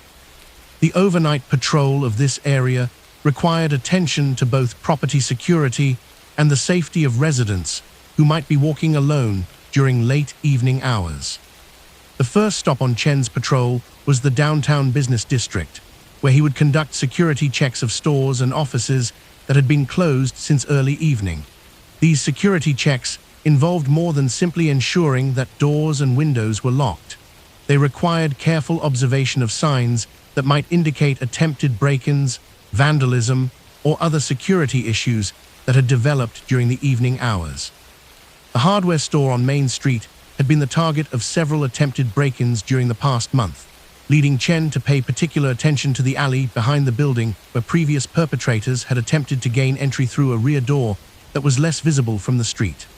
The store owner, Mr. Morrison, had installed additional security lighting and an alarm system, but the location still required regular patrol attention due to its isolation during overnight hours. Chen's security check included not only examination of the doors and windows, but also observation of the surrounding area for signs of loitering or unusual activity that might indicate someone was planning criminal activity. The alley behind the hardware store connected to several other businesses and provided access to dumpsters and delivery areas that could serve as hiding places for people with criminal intent. The patrol of residential areas required different kinds of attention, focusing on the safety of people who might be walking alone during late hours and the security of apartment buildings and houses where residents were sleeping. Chen paid particular attention to areas near bus stops and apartment building entrances, where people might be vulnerable to robbery or assault during the transition from public transportation to their homes. Mrs. Patricia Wang lived in the Riverside Towers apartment building and worked as a night shift nurse at the city hospital, requiring her to walk from the bus stop to her building entrance during the early morning hours when the streets were largely deserted. Chen timed his patrol to provide visible police presence in the area when Mrs. Wang and other night shift workers were likely to be walking alone, understanding that this kind of preventive patrol was as important as responding to emergency calls. The relationship between night patrol officers and residents who worked overnight shifts had developed into an informal mutual support system that enhanced security for everyone involved. Night shift workers like Mrs. Wang served as additional observers who could report unusual activities to police, while regular police patrols provided reassurance and protection for people who had to be on the streets during potentially vulnerable hours. Detective Sarah Rodriguez worked most of her investigative hours during the day shift, but often stayed late to complete reports and follow up on cases that required contact with people who were only available during evening hours. Her office, located on the third floor of the precinct building, provided a quiet environment for the detailed work of case analysis and report writing that was essential to successful prosecution of criminal cases. The overhead lighting in Detective Rodriguez's office was supplemented by a desk lamp that created a warm circle of illumination around her workspace, allowing her to focus on documents and evidence without the harsh brightness that could cause eye strain during long hours of detailed work. The office walls were lined with filing cabinets that contained active cases and reference materials, creating an environment that supported the kind of thorough investigation that characterized her approach to police work.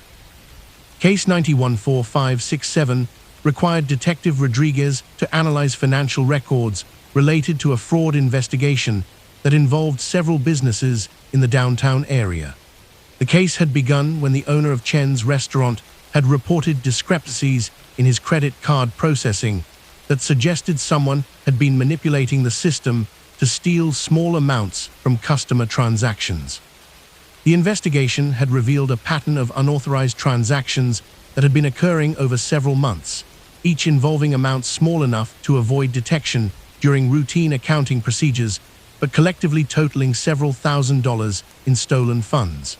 Detective Rodriguez had been working with the credit card company's fraud investigation unit to trace the electronic transactions and identify the person responsible for the theft. The complexity of electronic fraud investigations required Detective Rodriguez to develop expertise in computer systems and financial processing that went beyond traditional police training. She had attended specialized courses and worked with technical experts to understand the methods used by criminals to exploit vulnerabilities in electronic payment systems. The late evening hours provided Detective Rodriguez with uninterrupted time for the detailed analysis required by complex fraud cases, when telephone calls and other daytime interruptions would not interfere with her concentration. The quiet atmosphere of the overnight precinct created an environment that was conducive to the kind of careful thinking that was necessary for understanding sophisticated criminal schemes. Officer Jennifer Martinez conducted her patrol in the Riverside District, the residential area that had been the focus of community policing efforts during the past year. Her overnight patrol included regular checks of the neighborhood watch areas where residents had organized informal security efforts, providing professional police support for the community-based crime prevention activities that had been developed to address local safety concerns. The neighborhood watch volunteers had established a communication system that allowed them to contact Officer Martinez directly when they observed suspicious activities that might require police attention. This communication system had created an effective partnership between residents and police that had significantly improved security in the area while also strengthening community relationships. Mrs. Margaret Chen, who had been instrumental in organizing the neighborhood watch program, often stayed awake during the late evening hours to maintain informal surveillance of her street. Her house, located at the corner of Maple and Oak, provided excellent visibility of both streets and allowed her to observe activities throughout the central area of the neighborhood.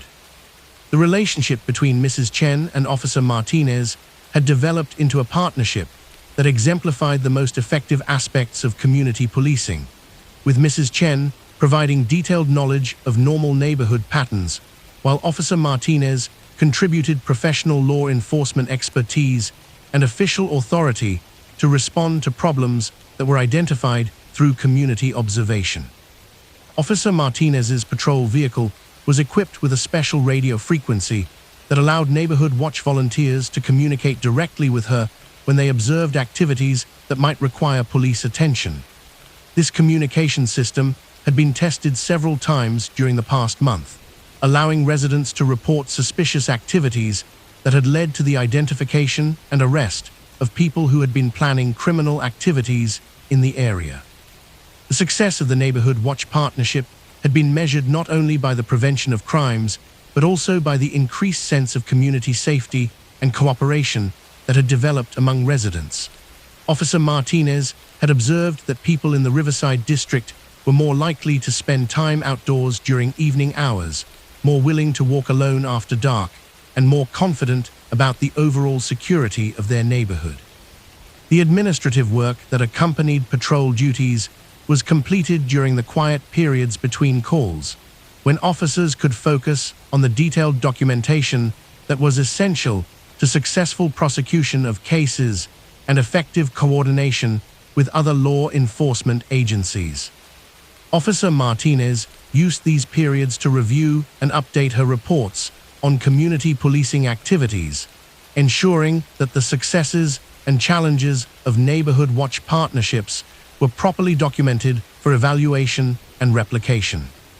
The evidence storage room in the precinct basement was maintained by overnight staff who processed the physical evidence collected during daytime investigations, ensuring that items were properly catalogued and preserved according to legal requirements that would support their use in court proceedings.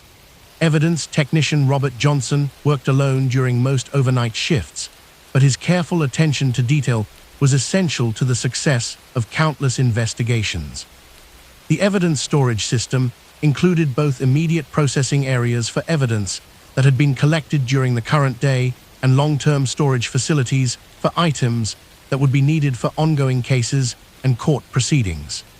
Johnson's work included not only the physical handling of evidence, but also the detailed documentation that created the chain of custody records necessary for legal admissibility. Case evidence from the Morrison burglary investigation included items that had been recovered from the suspect's residence, fingerprints that had been collected from the crime scenes, and photographs that documented the damage and loss that had occurred during the break-ins. Johnson's processing of this evidence had been essential to the prosecution that had resulted in Morrison's conviction and the recovery of stolen property for the victims. The overnight hours provided Johnson with the uninterrupted time necessary for the careful work of evidence processing, when the evidence room would not be disturbed by the constant traffic of detectives and attorneys that characterized daytime operations. The quiet atmosphere allowed him to focus on the precise procedures that were necessary for maintaining the integrity of evidence and ensuring its usefulness for legal proceedings. Johnson's work also included the periodic review and maintenance of evidence from older cases, ensuring that items were properly preserved and that storage procedures continued to meet evolving legal and technical standards. This maintenance work was essential for cases that might require re-examination years after their initial investigation, when changes in forensic technology might provide new opportunities for analysis. The communications center operated continuously throughout overnight hours, with dispatcher Maria Santos coordinating emergency responses and maintaining contact with patrol officers throughout the precinct coverage area. The communications center served as the nerve center for all police operations, receiving calls from citizens and coordinating the appropriate law enforcement response to each situation. Santos had worked as a police dispatcher for 8 years and had developed the kind of calm professional demeanor that was essential for handling emergency calls during high-stress situations. Her ability to gather accurate information quickly and coordinate appropriate responses had been crucial to the successful resolution of countless emergency situations. The overnight hours typically brought different types of calls than the daytime shift, with more reports of domestic disturbances, suspicious activities, and noise complaints that reflected the different patterns of community life during evening and overnight hours. Santos had developed expertise in handling these types of calls with the sensitivity and patience that was necessary for dealing with people who might be intoxicated, emotionally distressed, or simply confused about the appropriate use of police services. The domestic disturbance calls that occurred during overnight hours often involved situations where alcohol consumption had escalated family tensions into conflicts that required police intervention. Santos had learned to gather the information necessary for officer safety while also providing the kind of calm professional presence that could help de-escalate volatile situations before officers arrived on scene.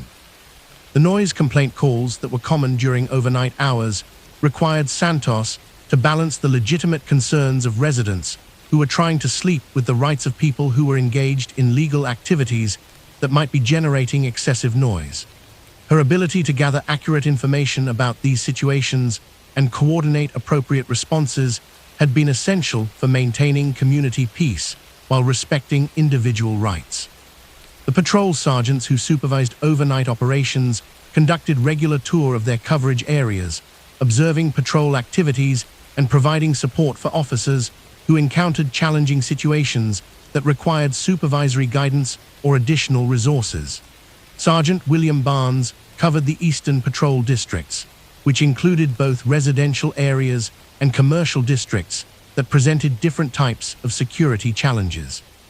Barnes' patrol supervision included regular contact with officers to review their activities and ensure that patrol coverage was being maintained according to departmental standards and community needs.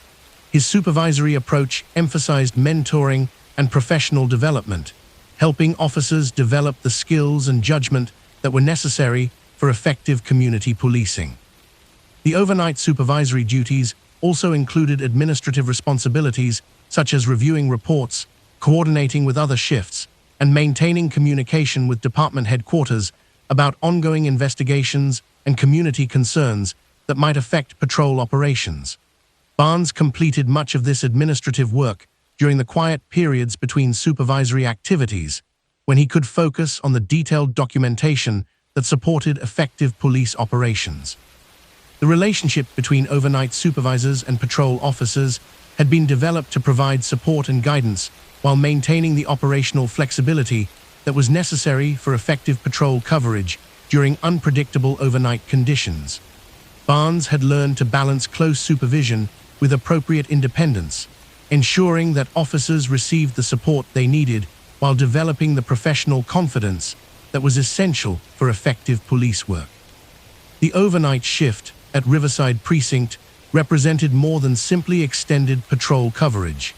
It was a comprehensive approach to maintaining community safety and order that recognized the different needs and challenges that characterized nighttime hours. The officers and civilian staff who worked these shifts had developed specialized expertise in handling the types of situations that occurred during overnight hours while maintaining the same professional standards that characterized all department operations. The quiet atmosphere of overnight police work created opportunities for the kind of thoughtful, thorough approach to investigation and community policing that required patience and careful attention to detail. Officers used the periods between emergency calls to complete detailed reports, conduct follow-up investigations, and engage in the community relationship building that was essential to long-term crime prevention. The success of overnight operations was measured not only by response times to emergency calls, but also by the quality of community relationships and the effectiveness of crime prevention activities that created safer neighborhoods for all residents. The overnight shift had become an integral part of the department's comprehensive approach to community policing that emphasized partnership with residents and proactive crime prevention rather than simply reactive law enforcement. As dawn approached and the overnight shift prepared to transition to day shift operations, the accomplishments of the previous 8 hours were documented in reports that would inform daytime operations and contribute to the ongoing analysis of crime patterns and community needs. The careful work of overnight officers and staff had maintained the foundation of community safety that allowed residents to sleep peacefully and wake to neighborhoods that remained secure and well protected. The transition back to day shift operations would bring renewed activity and urgency to the precinct building, but the foundation established by overnight officers would continue to support community safety throughout the following day. The rhythm of police work continued its eternal cycle, with each shift building on the work of previous shifts to maintain the community safety that made civilized life possible. In the growing light of early morning, as the city began to wake and prepare for another day of activity, the overnight shift completed its documentation and prepared to transfer responsibility to the incoming day shift officers. The work of the night had been completed with the same professionalism and dedication that characterized all department operations, ensuring that the community would continue to benefit from effective law enforcement and crime prevention services. The photographic archive occupied 3 rooms in the basement of the Central Records Division, where Chief Archivist Helen Martinez had spent 15 years cataloging and preserving the visual documentation that accompanied 40 years of police investigations. The photographs ranged from formal booking photos and crime scene documentation to community events and departmental ceremonies that had been preserved as part of the institutional memory of law enforcement in the city. The oldest photographs in the collection dated back to 1952, when the department had first begun systematic photographic documentation of major crimes and arrests. These early images were printed on paper that had yellowed with age, mounted in albums with careful handwritten captions that identified the subjects, locations, and dates with the precision that characterized police work of that era. Mrs. Martinez began each day by checking the climate control systems that maintained the temperature and humidity levels necessary for preserving photographic materials that might otherwise deteriorate beyond recognition. The preservation of these images required constant attention to environmental conditions, as well as periodic inspection and conservation work that would ensure their availability for future researchers and legal proceedings.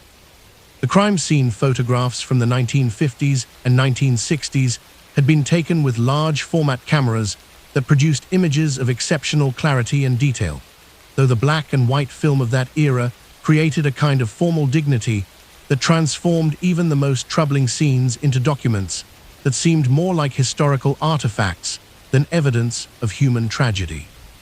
Photograph 58234 showed the interior of Morrison's drugstore after a burglary that had been committed in January of 1958, when an unknown person had broken through a rear window and stolen medications and cash from the store safe.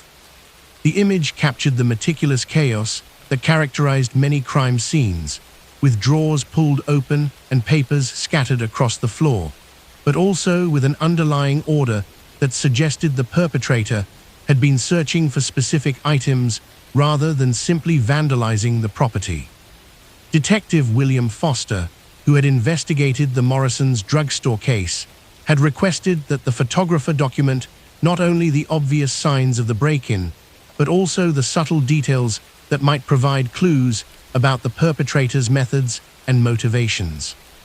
The photograph showed scratch marks around the safe's combination lock that suggested someone with experience in opening safes, as well as the selective nature of the theft that had left expensive items untouched while focusing on prescription medications.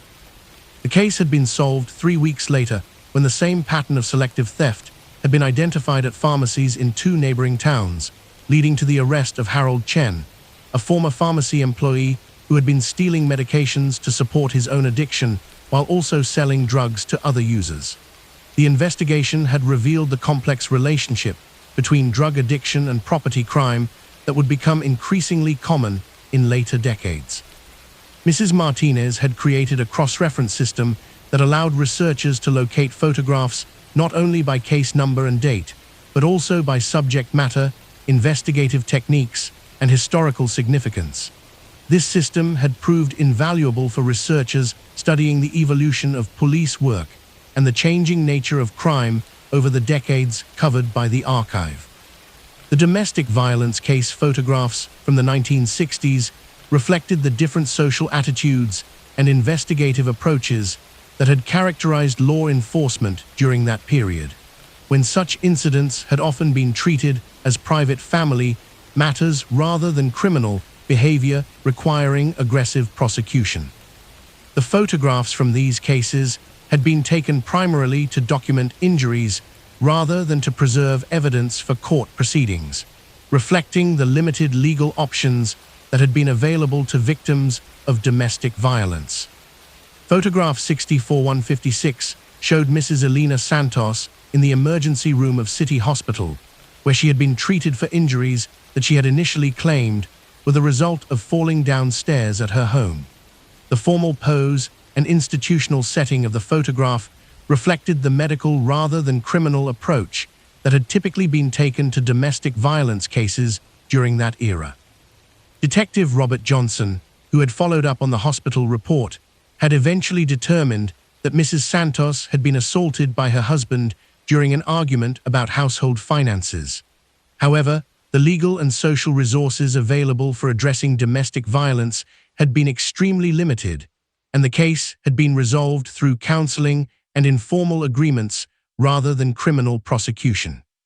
The photograph had been preserved as part of a case file that documented the gradual change in law enforcement approaches to domestic violence, serving as evidence of how social attitudes and legal procedures had evolved over the decades. Mrs. Martinez had included these images in research materials provided to scholars studying the history of women's rights and criminal justice reform. The gang-related crime photographs from the 1970s captured a different aspect of urban law enforcement, when economic decline and social disruption had led to increased organized criminal activity in several neighborhoods that had previously been relatively peaceful. These photographs documented both the criminal activities and the community impact of gang violence that had required new approaches to investigation and prosecution. Photograph 74089 showed the aftermath of a drive-by shooting on Pine Street that had injured 2 bystanders and had marked an escalation in gang violence that had troubled the community throughout that summer.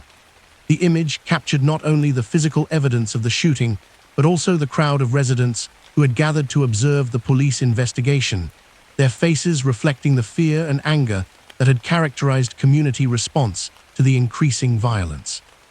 Detective Patricia Wang had worked the gang violence cases with a combination of traditional investigative techniques and new approaches to community engagement that had been developed specifically to address organized criminal activity.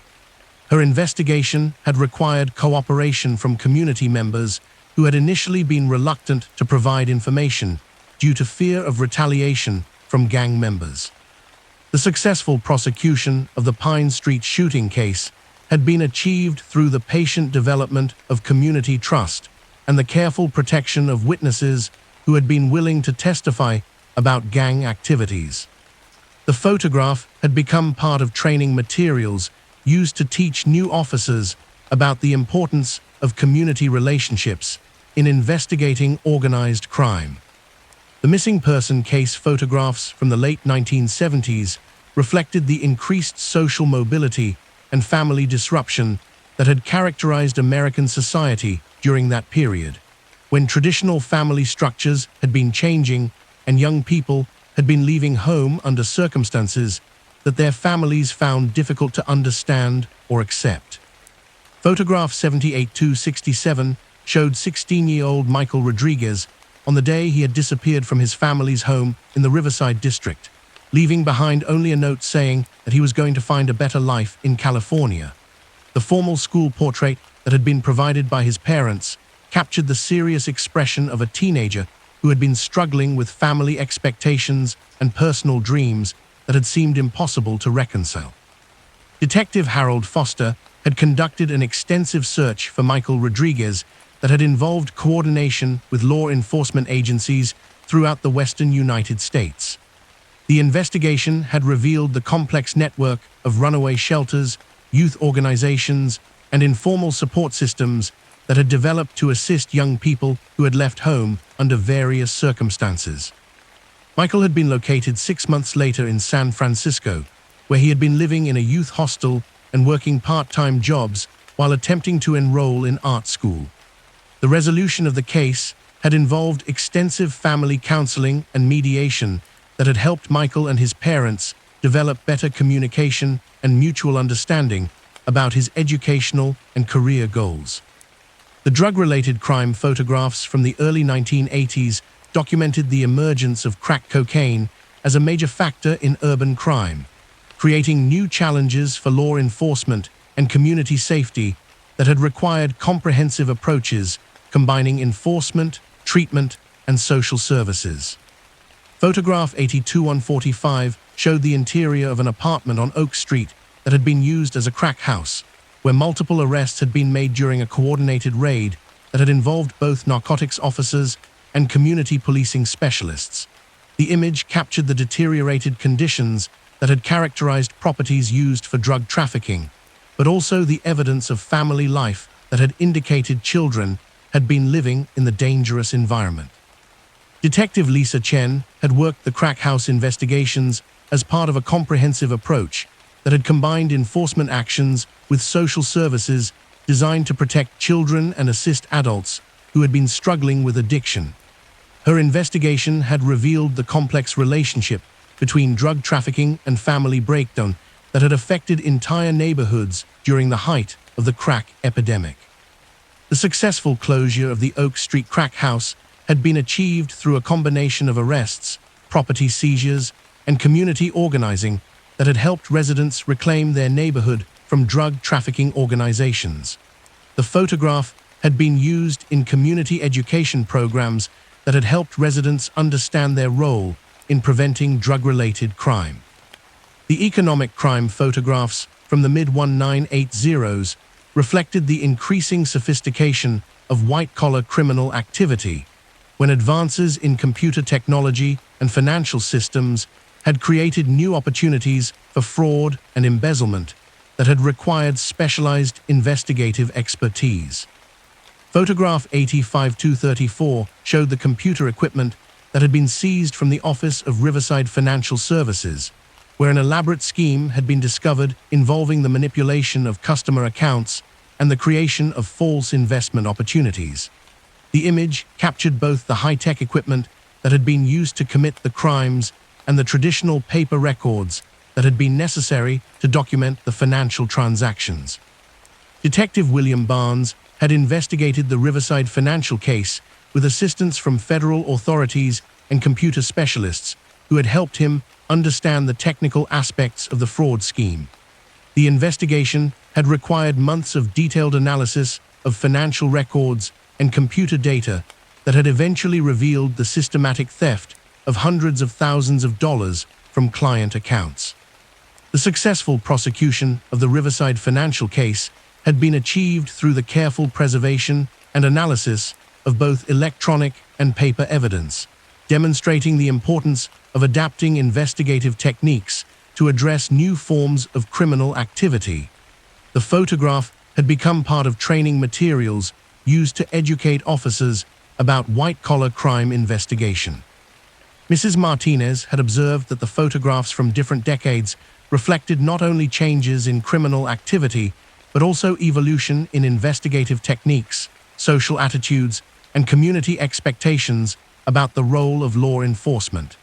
The images served as a visual history of the department and the community it served, documenting both individual cases and broader social changes.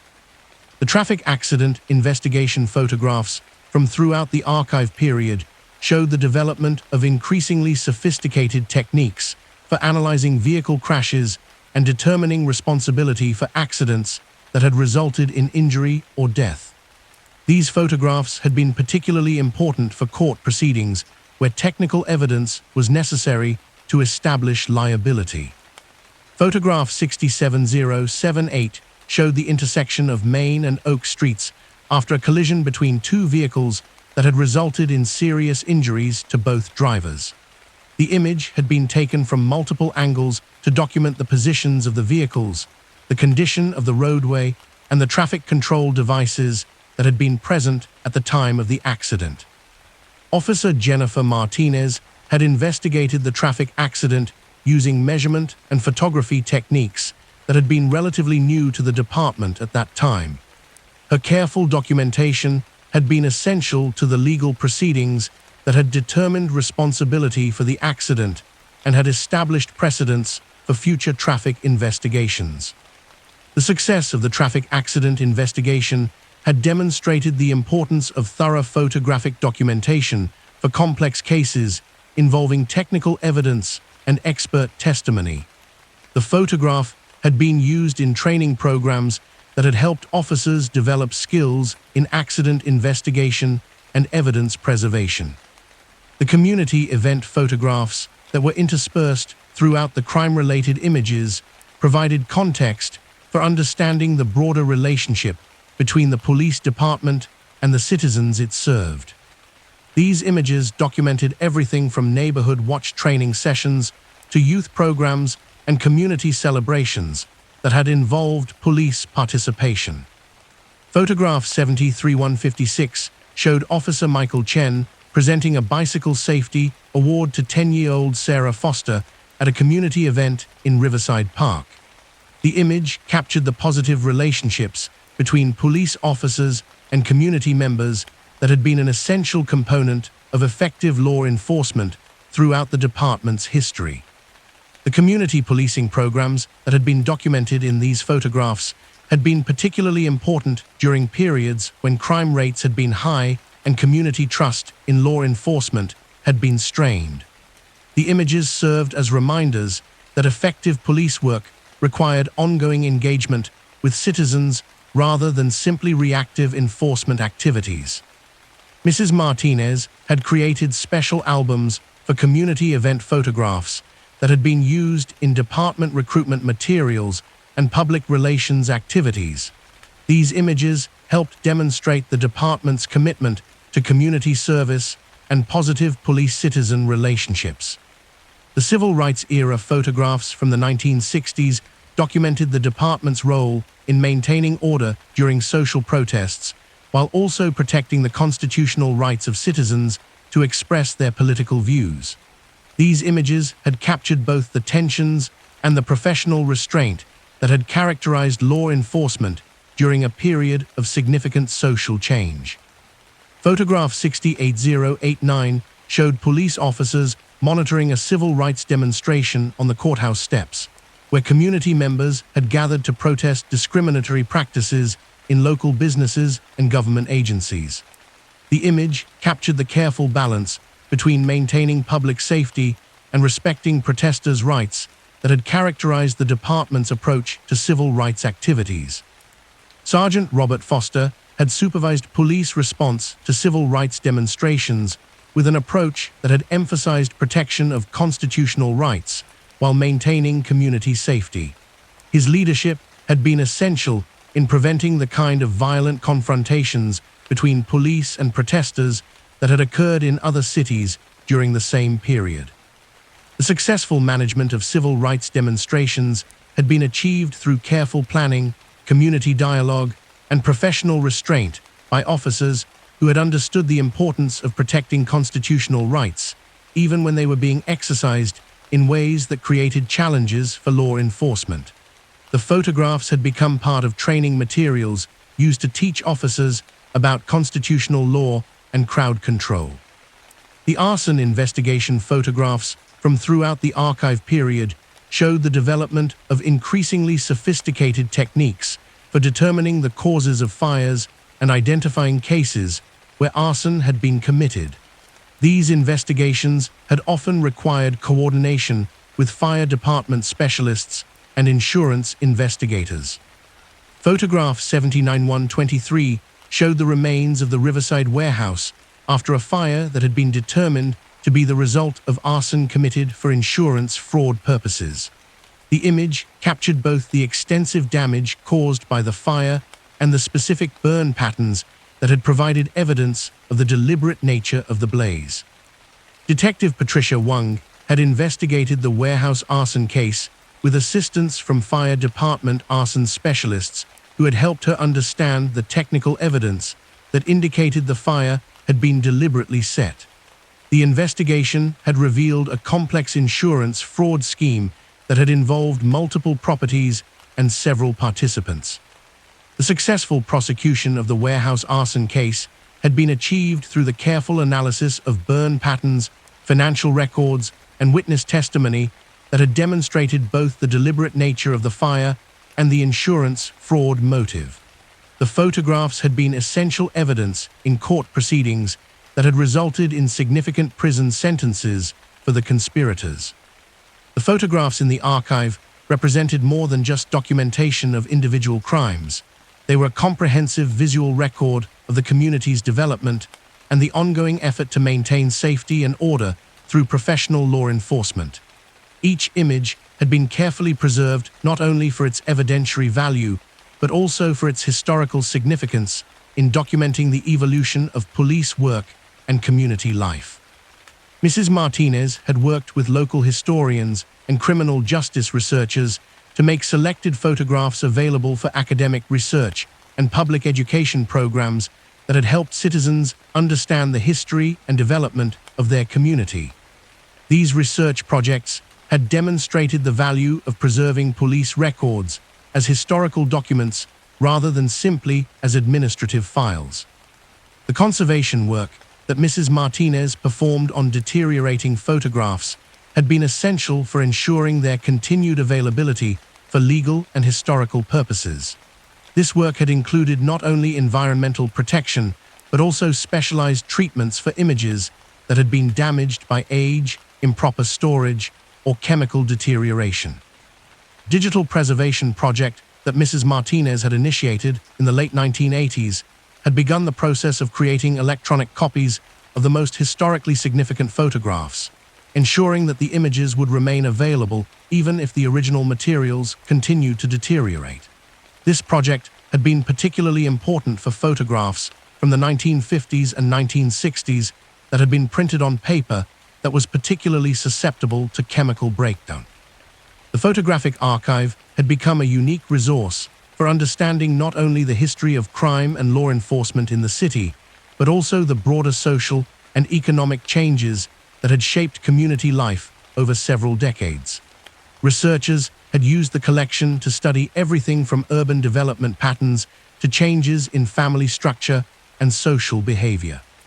As Mrs. Martinez completed her daily work in the archive rooms, she reflected on the responsibility of preserving these visual records for future generations who would need to understand the history and development of their community. Each photograph represented someone's crisis, someone's loss, or someone's triumph over adversity, and the careful preservation of these images honored the human experiences they documented.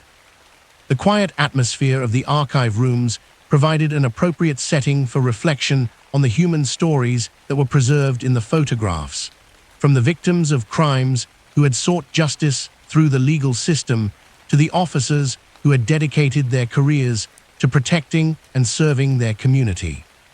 The images served as reminders of both the persistent challenges and the genuine accomplishments that had characterized law enforcement throughout the city's development.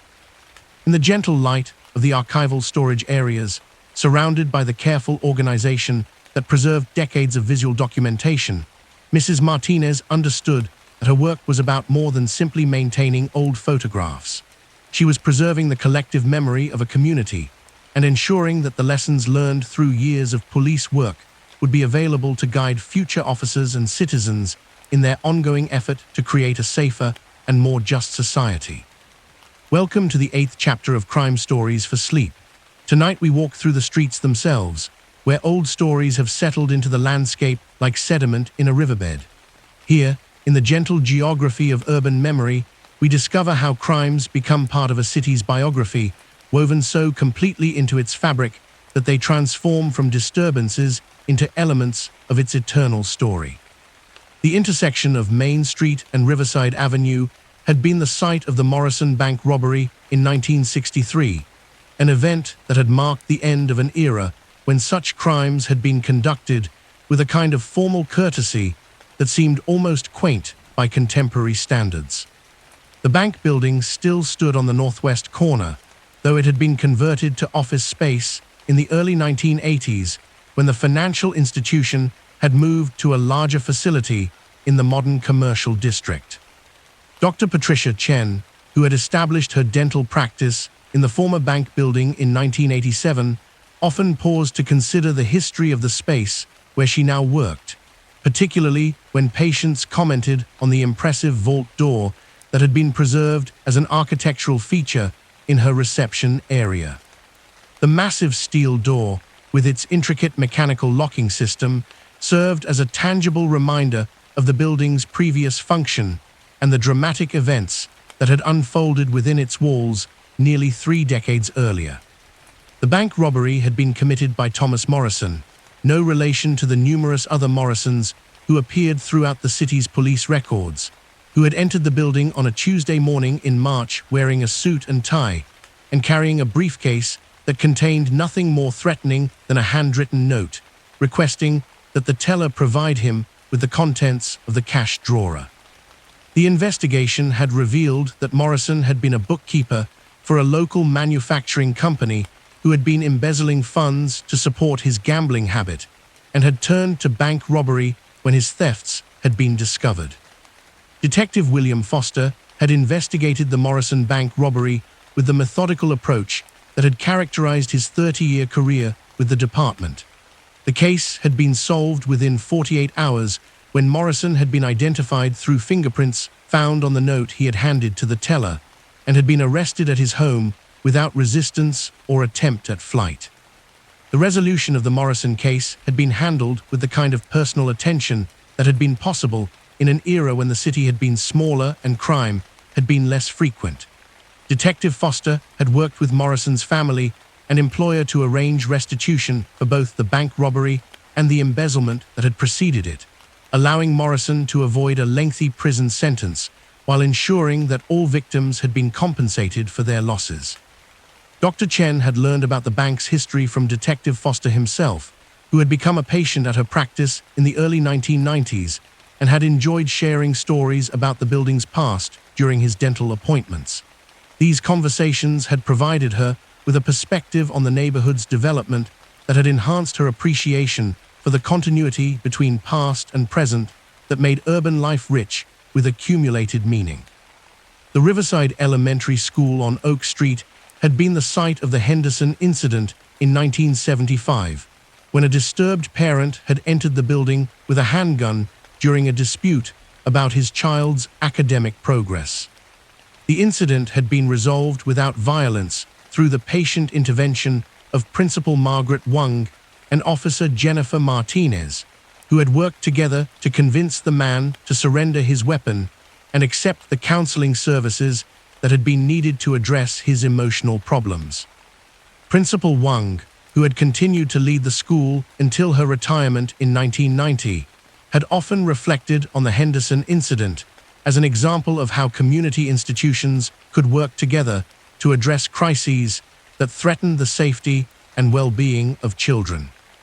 Her approach to the situation had emphasized de-escalation and understanding rather than confrontation, recognizing that the parent's behavior had been motivated by frustration and mental illness rather than malicious intent. The school building itself had been renovated several times since the Henderson incident, but the office where the confrontation had been resolved still served as the principal's workspace, though it had been reconfigured to include better security features and communication systems that reflected lessons learned from the incident and similar events that had occurred in schools throughout the country. Current Principal Robert Johnson, who had been hired in 1991, had been briefed about the Henderson incident during his orientation and had incorporated the lessons learned from that event into the school's crisis management procedures. The incident had demonstrated the importance of maintaining calm during emergency situations and the value of community relationships that allowed school officials to work effectively with law enforcement during crises. The apartment building at 247 Pine Street had been the location of the Santos domestic violence case that had been among the first to be prosecuted under new state legislation that had strengthened legal protections for victims of family violence. The case had marked a significant change in police procedures and legal approaches that had previously treated domestic violence as a private family matter rather than a criminal offense requiring aggressive prosecution. Detective Robert Chen had investigated the Santos case in 1978, working with newly established victim advocacy services to ensure that Maria Santos had received the protection and support necessary to break the cycle of violence that had trapped her in an abusive marriage. The investigation had required new approaches to evidence gathering and victim protection that had become standard practice for domestic violence cases throughout the department. The apartment where the Santos family had lived had been renovated numerous times since 1978 and was currently occupied by a young family whose children played safely in the same rooms where Maria Santos had once lived in fear.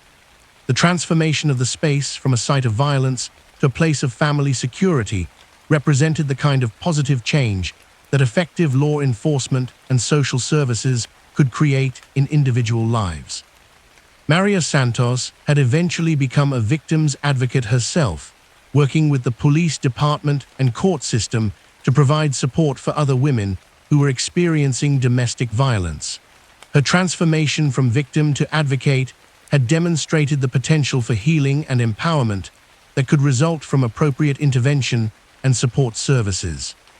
The former Santos apartment had become a symbol within the department of the importance of taking domestic violence seriously and the positive outcomes that could result from comprehensive approaches that combined law enforcement with social services and victim advocacy. The case had been studied extensively and had influenced policy development throughout the state. The Riverside Park Pavilion had been the site of the Chen gang confrontation in 1981, when rival groups had attempted to settle a territorial dispute through violence that had threatened the safety of families who had been using the park for recreational activities. The incident had been prevented through the intervention of community policing officers who had been working to build relationships with young people who were at risk of gang involvement. Officer Michael Barnes had been conducting regular community policing activities in Riverside Park when he had become aware of tensions between different groups of teenagers that had been escalating toward potential violence. His intervention had involved not only immediate crisis management, but also ongoing work with community organizations to provide positive alternatives for young people who might otherwise be attracted to gang activities. The pavilion where the confrontation had been prevented had subsequently become the focal point for youth programs that had been developed to address the underlying social and economic conditions that had made gang involvement attractive to some teenagers. These programs had included job training, educational support, and recreational activities that had provided positive outlets for young people's energy and ambition. The success of the youth programs at Riverside Park had been measured not only by the prevention of gang violence, but also by the positive outcomes achieved by participants who had completed educational programs and had found employment or had continued their education beyond high school. Many of the young people who had been at risk of gang involvement in 1981 had become successful adults who had remained connected to the community. The Chen gang case had demonstrated the effectiveness of community policing approaches that addressed underlying social problems rather than simply responding to criminal behavior after it had occurred. The case had been studied by law enforcement agencies throughout the region as an example of how community engagement could prevent crime while building positive relationships between police and citizens. The commercial district along Main Street had been transformed by the economic crimes of the 1980s, when several businesses had been affected by fraud schemes that had threatened the financial stability of the local economy. The most significant of these crimes had been the Rodriguez investment fraud that had victimized dozens of elderly residents who had been seeking safe investments for their retirement savings. Detective Linda Foster had investigated the Rodriguez case for nearly 2 years, working with federal authorities and financial experts to trace the complex network of false companies and fraudulent investment schemes that had been used to steal hundreds of thousands of dollars from local residents. The investigation had required new expertise in financial analysis and had involved cooperation with law enforcement agencies in multiple states. The storefront at 156 Main Street, which had served as the headquarters for Rodriguez Financial Services, had been restored to legitimate use after the completion of the criminal investigation and had housed several different businesses over the subsequent decade. The building's history as the site of a major fraud scheme had been largely forgotten by newer residents, but remained part of the institutional memory of the police department and the business community. The Rodriguez case had led to significant changes in state regulation of investment services and had resulted in new consumer protection measures that had been designed to prevent similar fraud schemes. The case had also influenced police training programs that had helped officers develop expertise in investigating financial crimes that required specialized knowledge and investigative techniques. Many of the elderly victims of the Rodriguez fraud had eventually recovered portions of their losses through the criminal investigation and subsequent civil proceedings, though the emotional impact of the victimization had lasted much longer than the financial consequences. Several victims had become advocates for consumer protection and had worked with law enforcement agencies to educate other elderly residents about how to avoid investment fraud. The Northside neighborhood had been dramatically affected by the crack cocaine epidemic of the mid-1980s, when drug trafficking had transformed several residential blocks into areas that had been largely abandoned by law-abiding residents who had been frightened away by the violence and disorder that had accompanied the illegal drug trade. Detective Patricia Martinez had worked extensively in the Northside neighborhood during the height of the crack epidemic, using a combination of enforcement actions and community organizing to reclaim the area from drug trafficking organizations.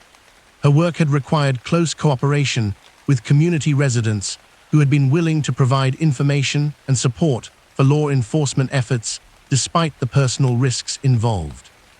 The house at 89 Elm Street, which had been one of the most notorious crack houses during the mid-1980s, had been seized by the city and had been renovated for use as affordable family housing.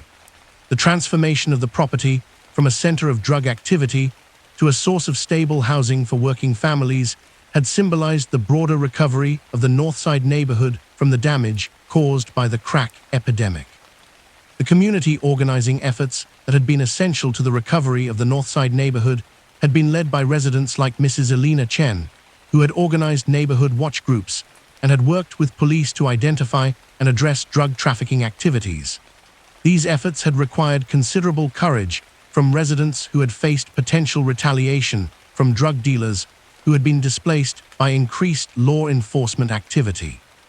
The success of the Northside recovery had been measured not only by the reduction in drug-related crime, but also by the return of families with children to the area and the reopening of businesses that had been closed during the height of the drug problems. The neighborhood had become a model for community-based approaches to addressing drug-related crime that had been studied and replicated in other cities. The courthouse square had been the site of numerous demonstrations and public events that had required careful police management to balance public safety with constitutional rights to free speech and assembly. The most significant of these events had been the civil rights demonstrations of the 1960s, when the community had grappled with issues of racial equality and social justice that had been reflected in local law enforcement practices. Sergeant William Chen had supervised police response to civil rights demonstrations with an approach that had emphasized protection of constitutional rights while maintaining community safety. His leadership had been essential in preventing the violent confrontations between police and demonstrators that had occurred in some other communities during the same period.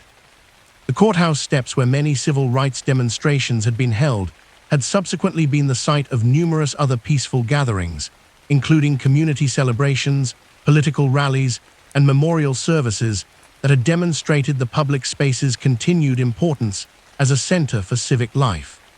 The square had become a symbol of the community's commitment to democratic values and peaceful resolution of conflicts. The civil rights demonstrations of the 1960s had led to significant changes in police practices and community relations that had influenced law enforcement throughout the city for decades afterward. These changes had included new training programs, revised policies for handling demonstrations, and increased emphasis on community policing that had improved relationships between police and minority communities. The success of police management of civil rights demonstrations had been recognized by state and federal authorities and had led to the department being selected to provide training and consultation for other law enforcement agencies that had been dealing with similar challenges. This recognition had enhanced the department's reputation for professionalism and constitutional law enforcement. The industrial district along the river had been the site of numerous workplace safety investigations that had required police cooperation with state and federal regulatory agencies. The most significant of these cases had been the Morrison factory explosion of 1979, which had killed 3 workers and had led to criminal charges against company officials who had ignored safety regulations.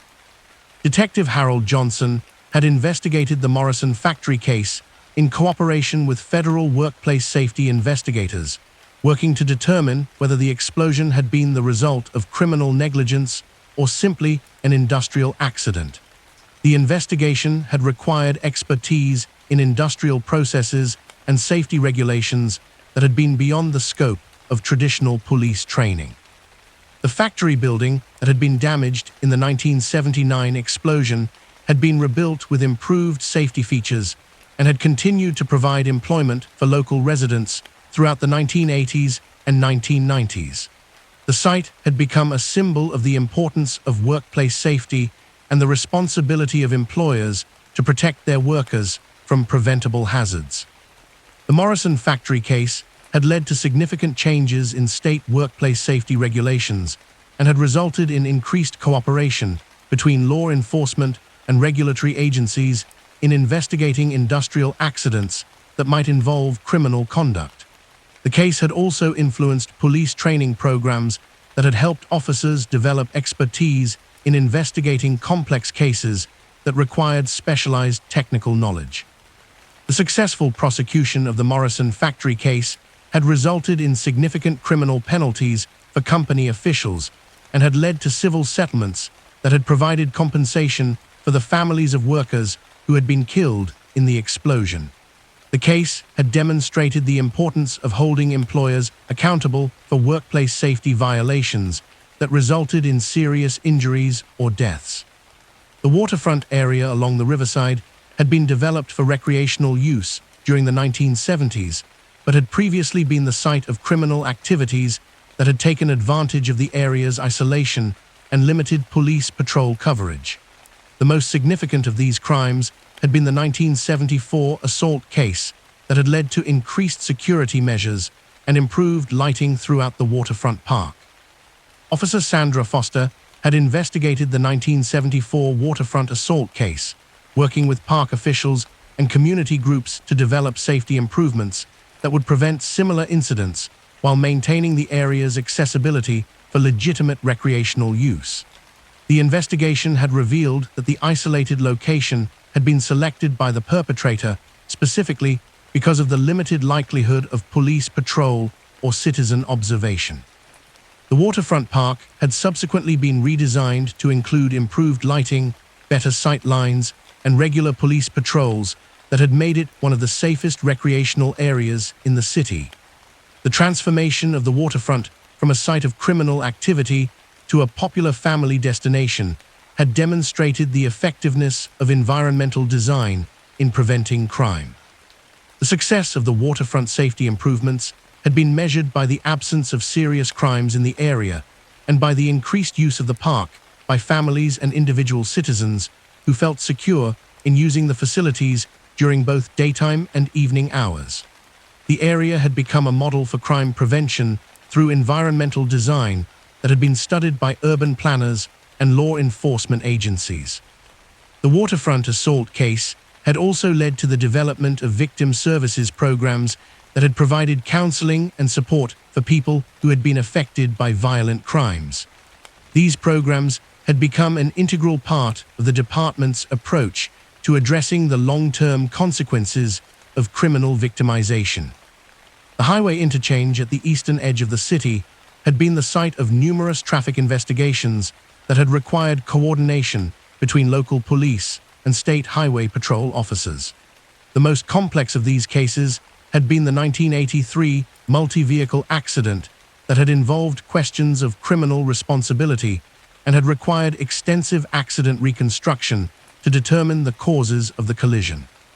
Detective Maria Santos had worked the highway accident investigation with assistance from state police accident reconstruction specialists, using advanced measurement and analysis techniques to determine the speed and position of vehicles before the collision.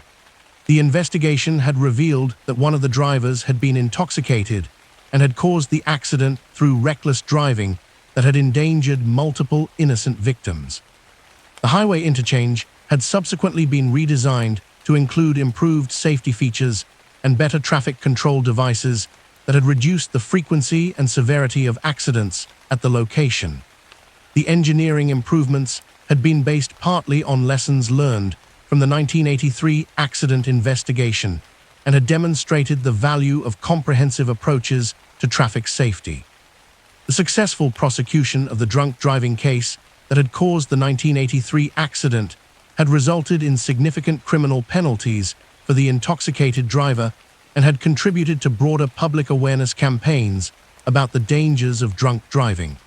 The case had been used in driver education programs and had influenced state legislation that had strengthened penalties for driving under the influence. As the city had grown and changed over the decades, each neighborhood and district had accumulated its own history of crimes and their resolution, creating a layered geography of human experience that connected past and present in the ongoing story of community life. The physical spaces where crimes had occurred had been transformed by time and development, but the lessons learned from each incident had become part of the institutional memory that guided current law enforcement practices. The streets and buildings that had once been sites of crisis and conflict had been reclaimed by the ordinary activities of daily life, demonstrating the resilience of communities and the effectiveness of patient law enforcement work in restoring peace and safety to places that had been temporarily disrupted by criminal behavior. Each location had contributed to the collective understanding of how crime prevention and community policing could create lasting improvements in public safety. The accumulated history of these places had become a resource for current officers who could learn from the experiences of their predecessors and apply historical lessons to contemporary challenges. The geography of the city itself had become a kind of textbook for understanding how effective police work could contribute to community development and social progress.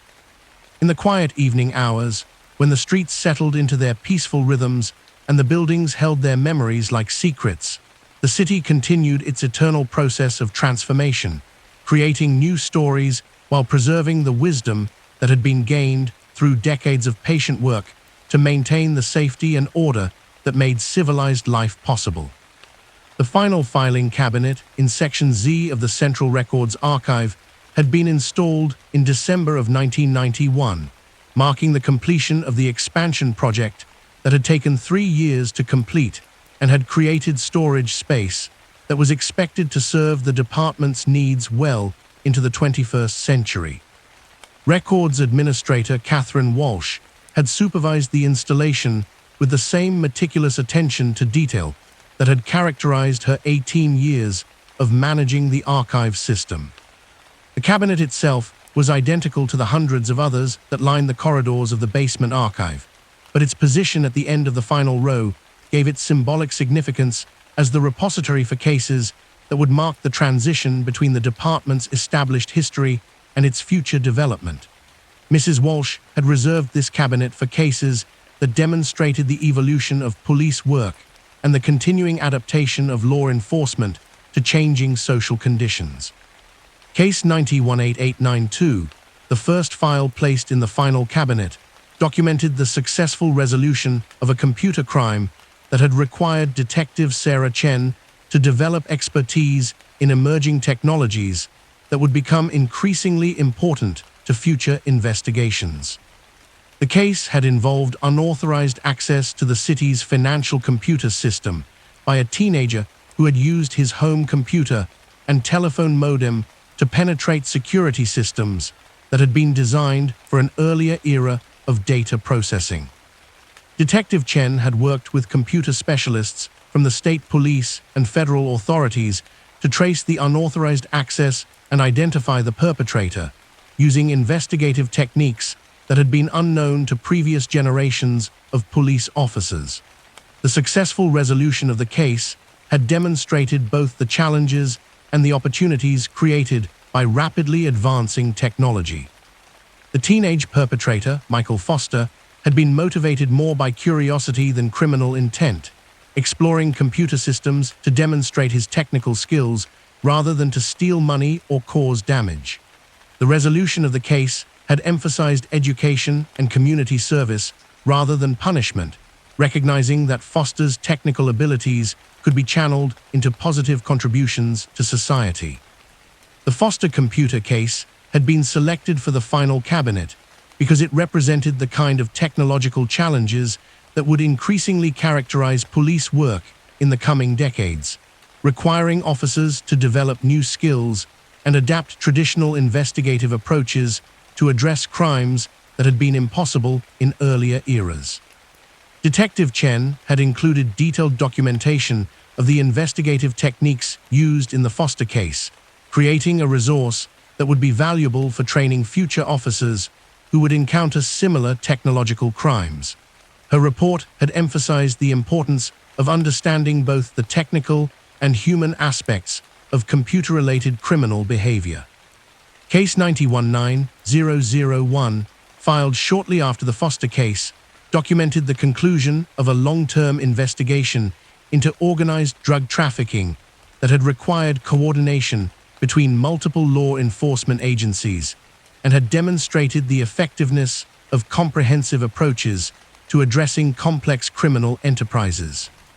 Detective Robert Martinez had worked on the drug trafficking investigation for more than 2 years, gradually building the evidence necessary to dismantle an organization that had been operating throughout the metropolitan area. The investigation had involved surveillance, undercover operations, financial analysis, and community cooperation that had required patience and persistence rather than dramatic enforcement actions. The successful conclusion of the drug trafficking case had resulted in the arrest of 17 individuals and the seizure of drugs, weapons, and money that had represented millions of dollars in illegal commerce. More importantly, the investigation had disrupted criminal networks that had been corrupting communities and had created safer neighborhoods for law-abiding citizens. The Martinez drug case had been included in the final cabinet because it demonstrated the importance of sustained investigative work and interagency cooperation in addressing criminal enterprises that extended beyond the boundaries of individual jurisdictions. The case had established precedents for future investigations that would require similar coordination and persistence. Detective Martinez had documented not only the specific techniques used in the investigation, but also the community relationships and information sources that had been essential to the case's success. His reports had emphasized that effective drug enforcement required community support and could not be achieved through law enforcement efforts alone. Case 919156, filed in early autumn, had dealt with a series of elderly fraud cases that had required Detective Linda Foster to work with social service agencies and community organizations to address both the immediate criminal behavior and the underlying social conditions that had made elderly residents vulnerable to victimization. The fraud scheme had involved telephone solicitation of elderly residents who had been convinced to provide personal financial information that had subsequently been used to steal money from their bank accounts. Detective Foster's investigation had revealed that the perpetrators had been targeting elderly people who lived alone and had limited family or social connections that might have provided protection against fraudulent schemes. The resolution of the elderly fraud cases had involved not only the arrest and prosecution of the perpetrators, but also the development of community education programs that had helped elderly residents recognize and avoid similar schemes. Detective Foster had worked with senior citizen organizations and financial institutions to create awareness campaigns that had provided practical protection for vulnerable community members. The elderly fraud case had been selected for the final cabinet because it demonstrated the importance of comprehensive approaches to crime prevention that addressed social vulnerability as well as criminal behavior. The case had shown how law enforcement could work with community organizations to provide protection for citizens who might be at risk due to age, isolation, or other factors beyond their control. Detective Foster's documentation had included detailed analysis of the techniques used by fraudulent solicitors and the social factors that had made certain elderly residents particularly vulnerable to victimization. Her reports had been used to develop training materials for law enforcement agencies throughout the state. Case 919234, filed in late autumn, had involved a domestic violence investigation that had demonstrated the effectiveness of new legal protections and support services that had been developed to address family violence more comprehensively than had been possible in previous decades.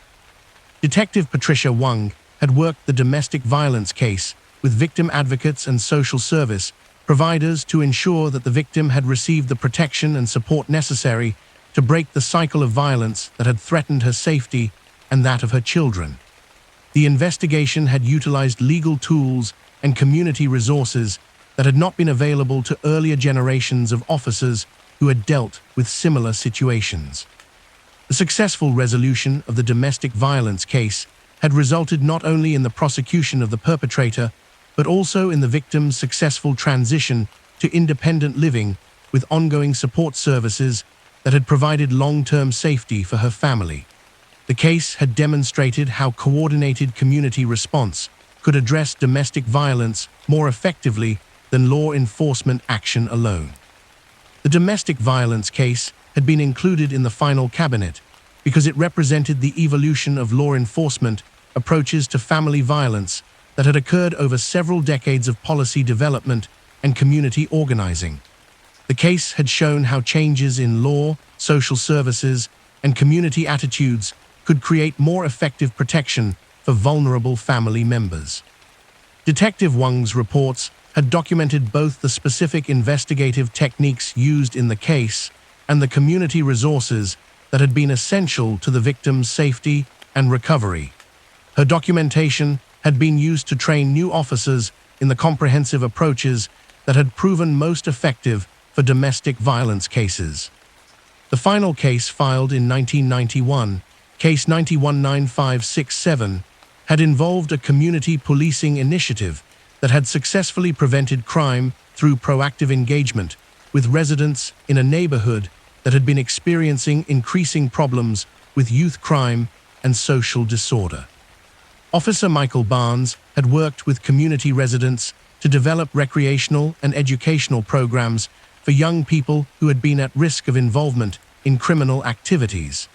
The initiative had required months of community organizing and relationship building that had created positive alternatives to criminal behavior while strengthening connections between police and citizens. The success of the community policing initiative had been measured not only by the reduction in youth crime, but also by the increased community cohesion and civic engagement that had resulted from collaborative problem-solving efforts. The program had demonstrated that crime prevention could be achieved through community development as well as law enforcement. The community policing case had been selected for the final cabinet because it represented the kind of proactive, community-centered approach that was expected to become increasingly important to effective police work in the coming decades. The case had shown how law enforcement could serve as a catalyst for community development that addressed the root causes of criminal behavior. Officer Barnes had documented both the specific techniques used in the community organizing effort and the social changes that had resulted from increased police-community cooperation.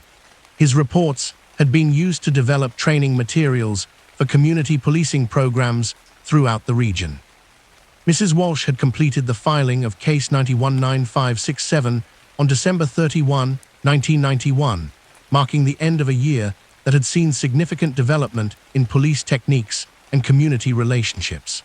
The cases filed in the final cabinet represented not only individual successes, but also the evolution of law enforcement toward more comprehensive and community-oriented approaches to maintaining public safety. The New Year's Eve shift had been quiet, with most citizens celebrating safely at home or in supervised public venues that had been made secure through careful planning and adequate police coverage. The peaceful conclusion of 1991 had provided an opportunity for reflection on the year's accomplishments and the challenges that would be faced in the coming year.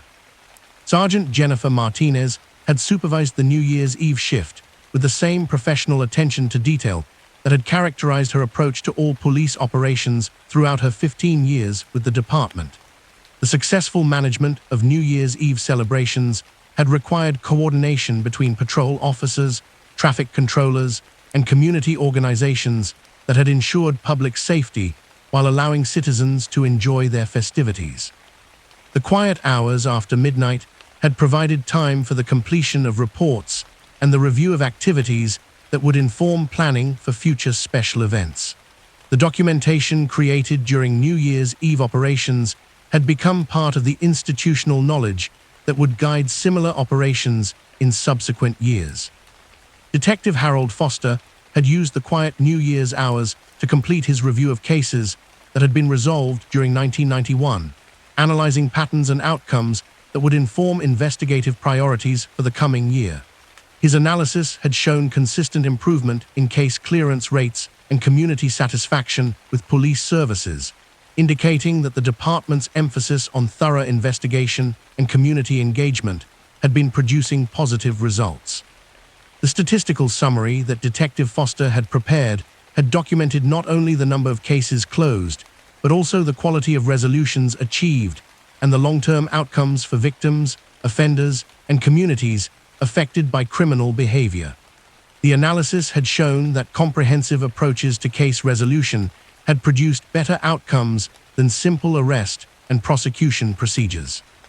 Officer Sandra Chen had completed her final patrol of 1991 by conducting security checks of businesses and residential areas that had been identified as requiring special attention during holiday periods when normal routines were disrupted. Her patrol had confirmed that community safety measures were functioning effectively and that citizens were able to celebrate the new year without fear of criminal victimization. The peaceful conclusion of Chen's patrol had provided symbolic closure to a year of successful police work that had maintained community safety while strengthening relationships between law enforcement and citizens. The trust and cooperation that had been developed throughout the year had created the foundation for continued progress in crime prevention and community development. As the calendar turned to 1992, the archive system contained the complete documentation of decades of police work that had contributed to the development of a safer and more just community. Each case file represented not only the resolution of individual crimes, but also the accumulation of knowledge and experience that would guide future officers in their service to the community. The filing system that Mrs. Walsh had maintained throughout her tenure had become more than just a storage and retrieval system. It had evolved into a comprehensive repository of institutional wisdom that preserved the lessons learned through generations of police work. The careful organization and preservation of case files had created a resource that would serve the department and the community for many years to come. The quiet hours of early morning on January 1, 1992, had provided an appropriate time for reflection on the meaning and significance of the work that had been documented in the thousands of files that filled the archive. Each case had represented someone's crisis, someone's search for justice, and someone's opportunity for resolution and healing. The basement corridors of the archive had held their accumulated silence, surrounding Mrs. Walsh with the weight of all the stories that had found their rest in the careful organization of documented truth. The fluorescent lights had hummed their eternal tune, marking time that moved steadily forward while preserving the memory of all that had come before. In the deepest section of the archive, where the oldest files rested in climate-controlled security, the history of the department and the community it served lay preserved in perfect order.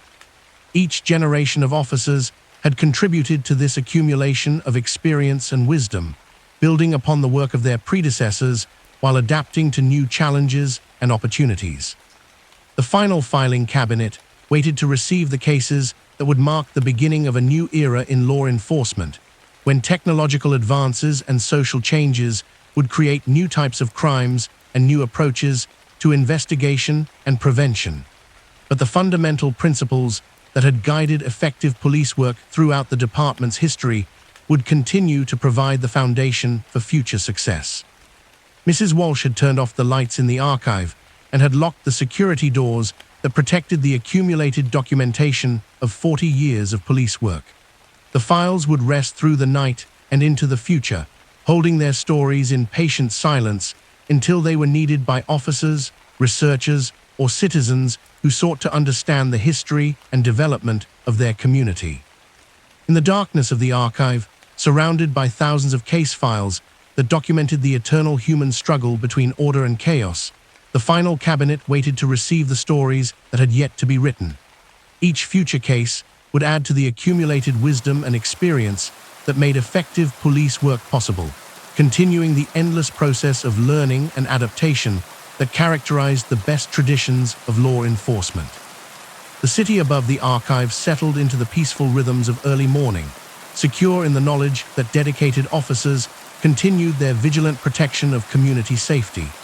The work that had been documented in the archive would continue in new forms and with new challenges, but guided by the same commitment to justice, service, and community protection that had characterized the department's finest traditions. In the gentle silence that surrounded the completed files, where every story had found its proper place in the vast catalogue of human experience, peace settled over the archive like a blanket, providing rest for all the dramas that had been transformed through patient police work, from crisis into order, from fear into safety, from questions into the quiet certainty of justice achieved and preserved. The final filing cabinet stood ready to receive whatever stories the future would bring, confident in the knowledge that each case would be handled with the same professional dedication and community service that had characterized the best work of all the officers whose stories now rested in the careful organization of the archive. In the eternal rhythm that carries all things from disturbance into rest, the files held their silent vigil, testimony to the enduring human effort to create and maintain the conditions that make peaceful sleep possible.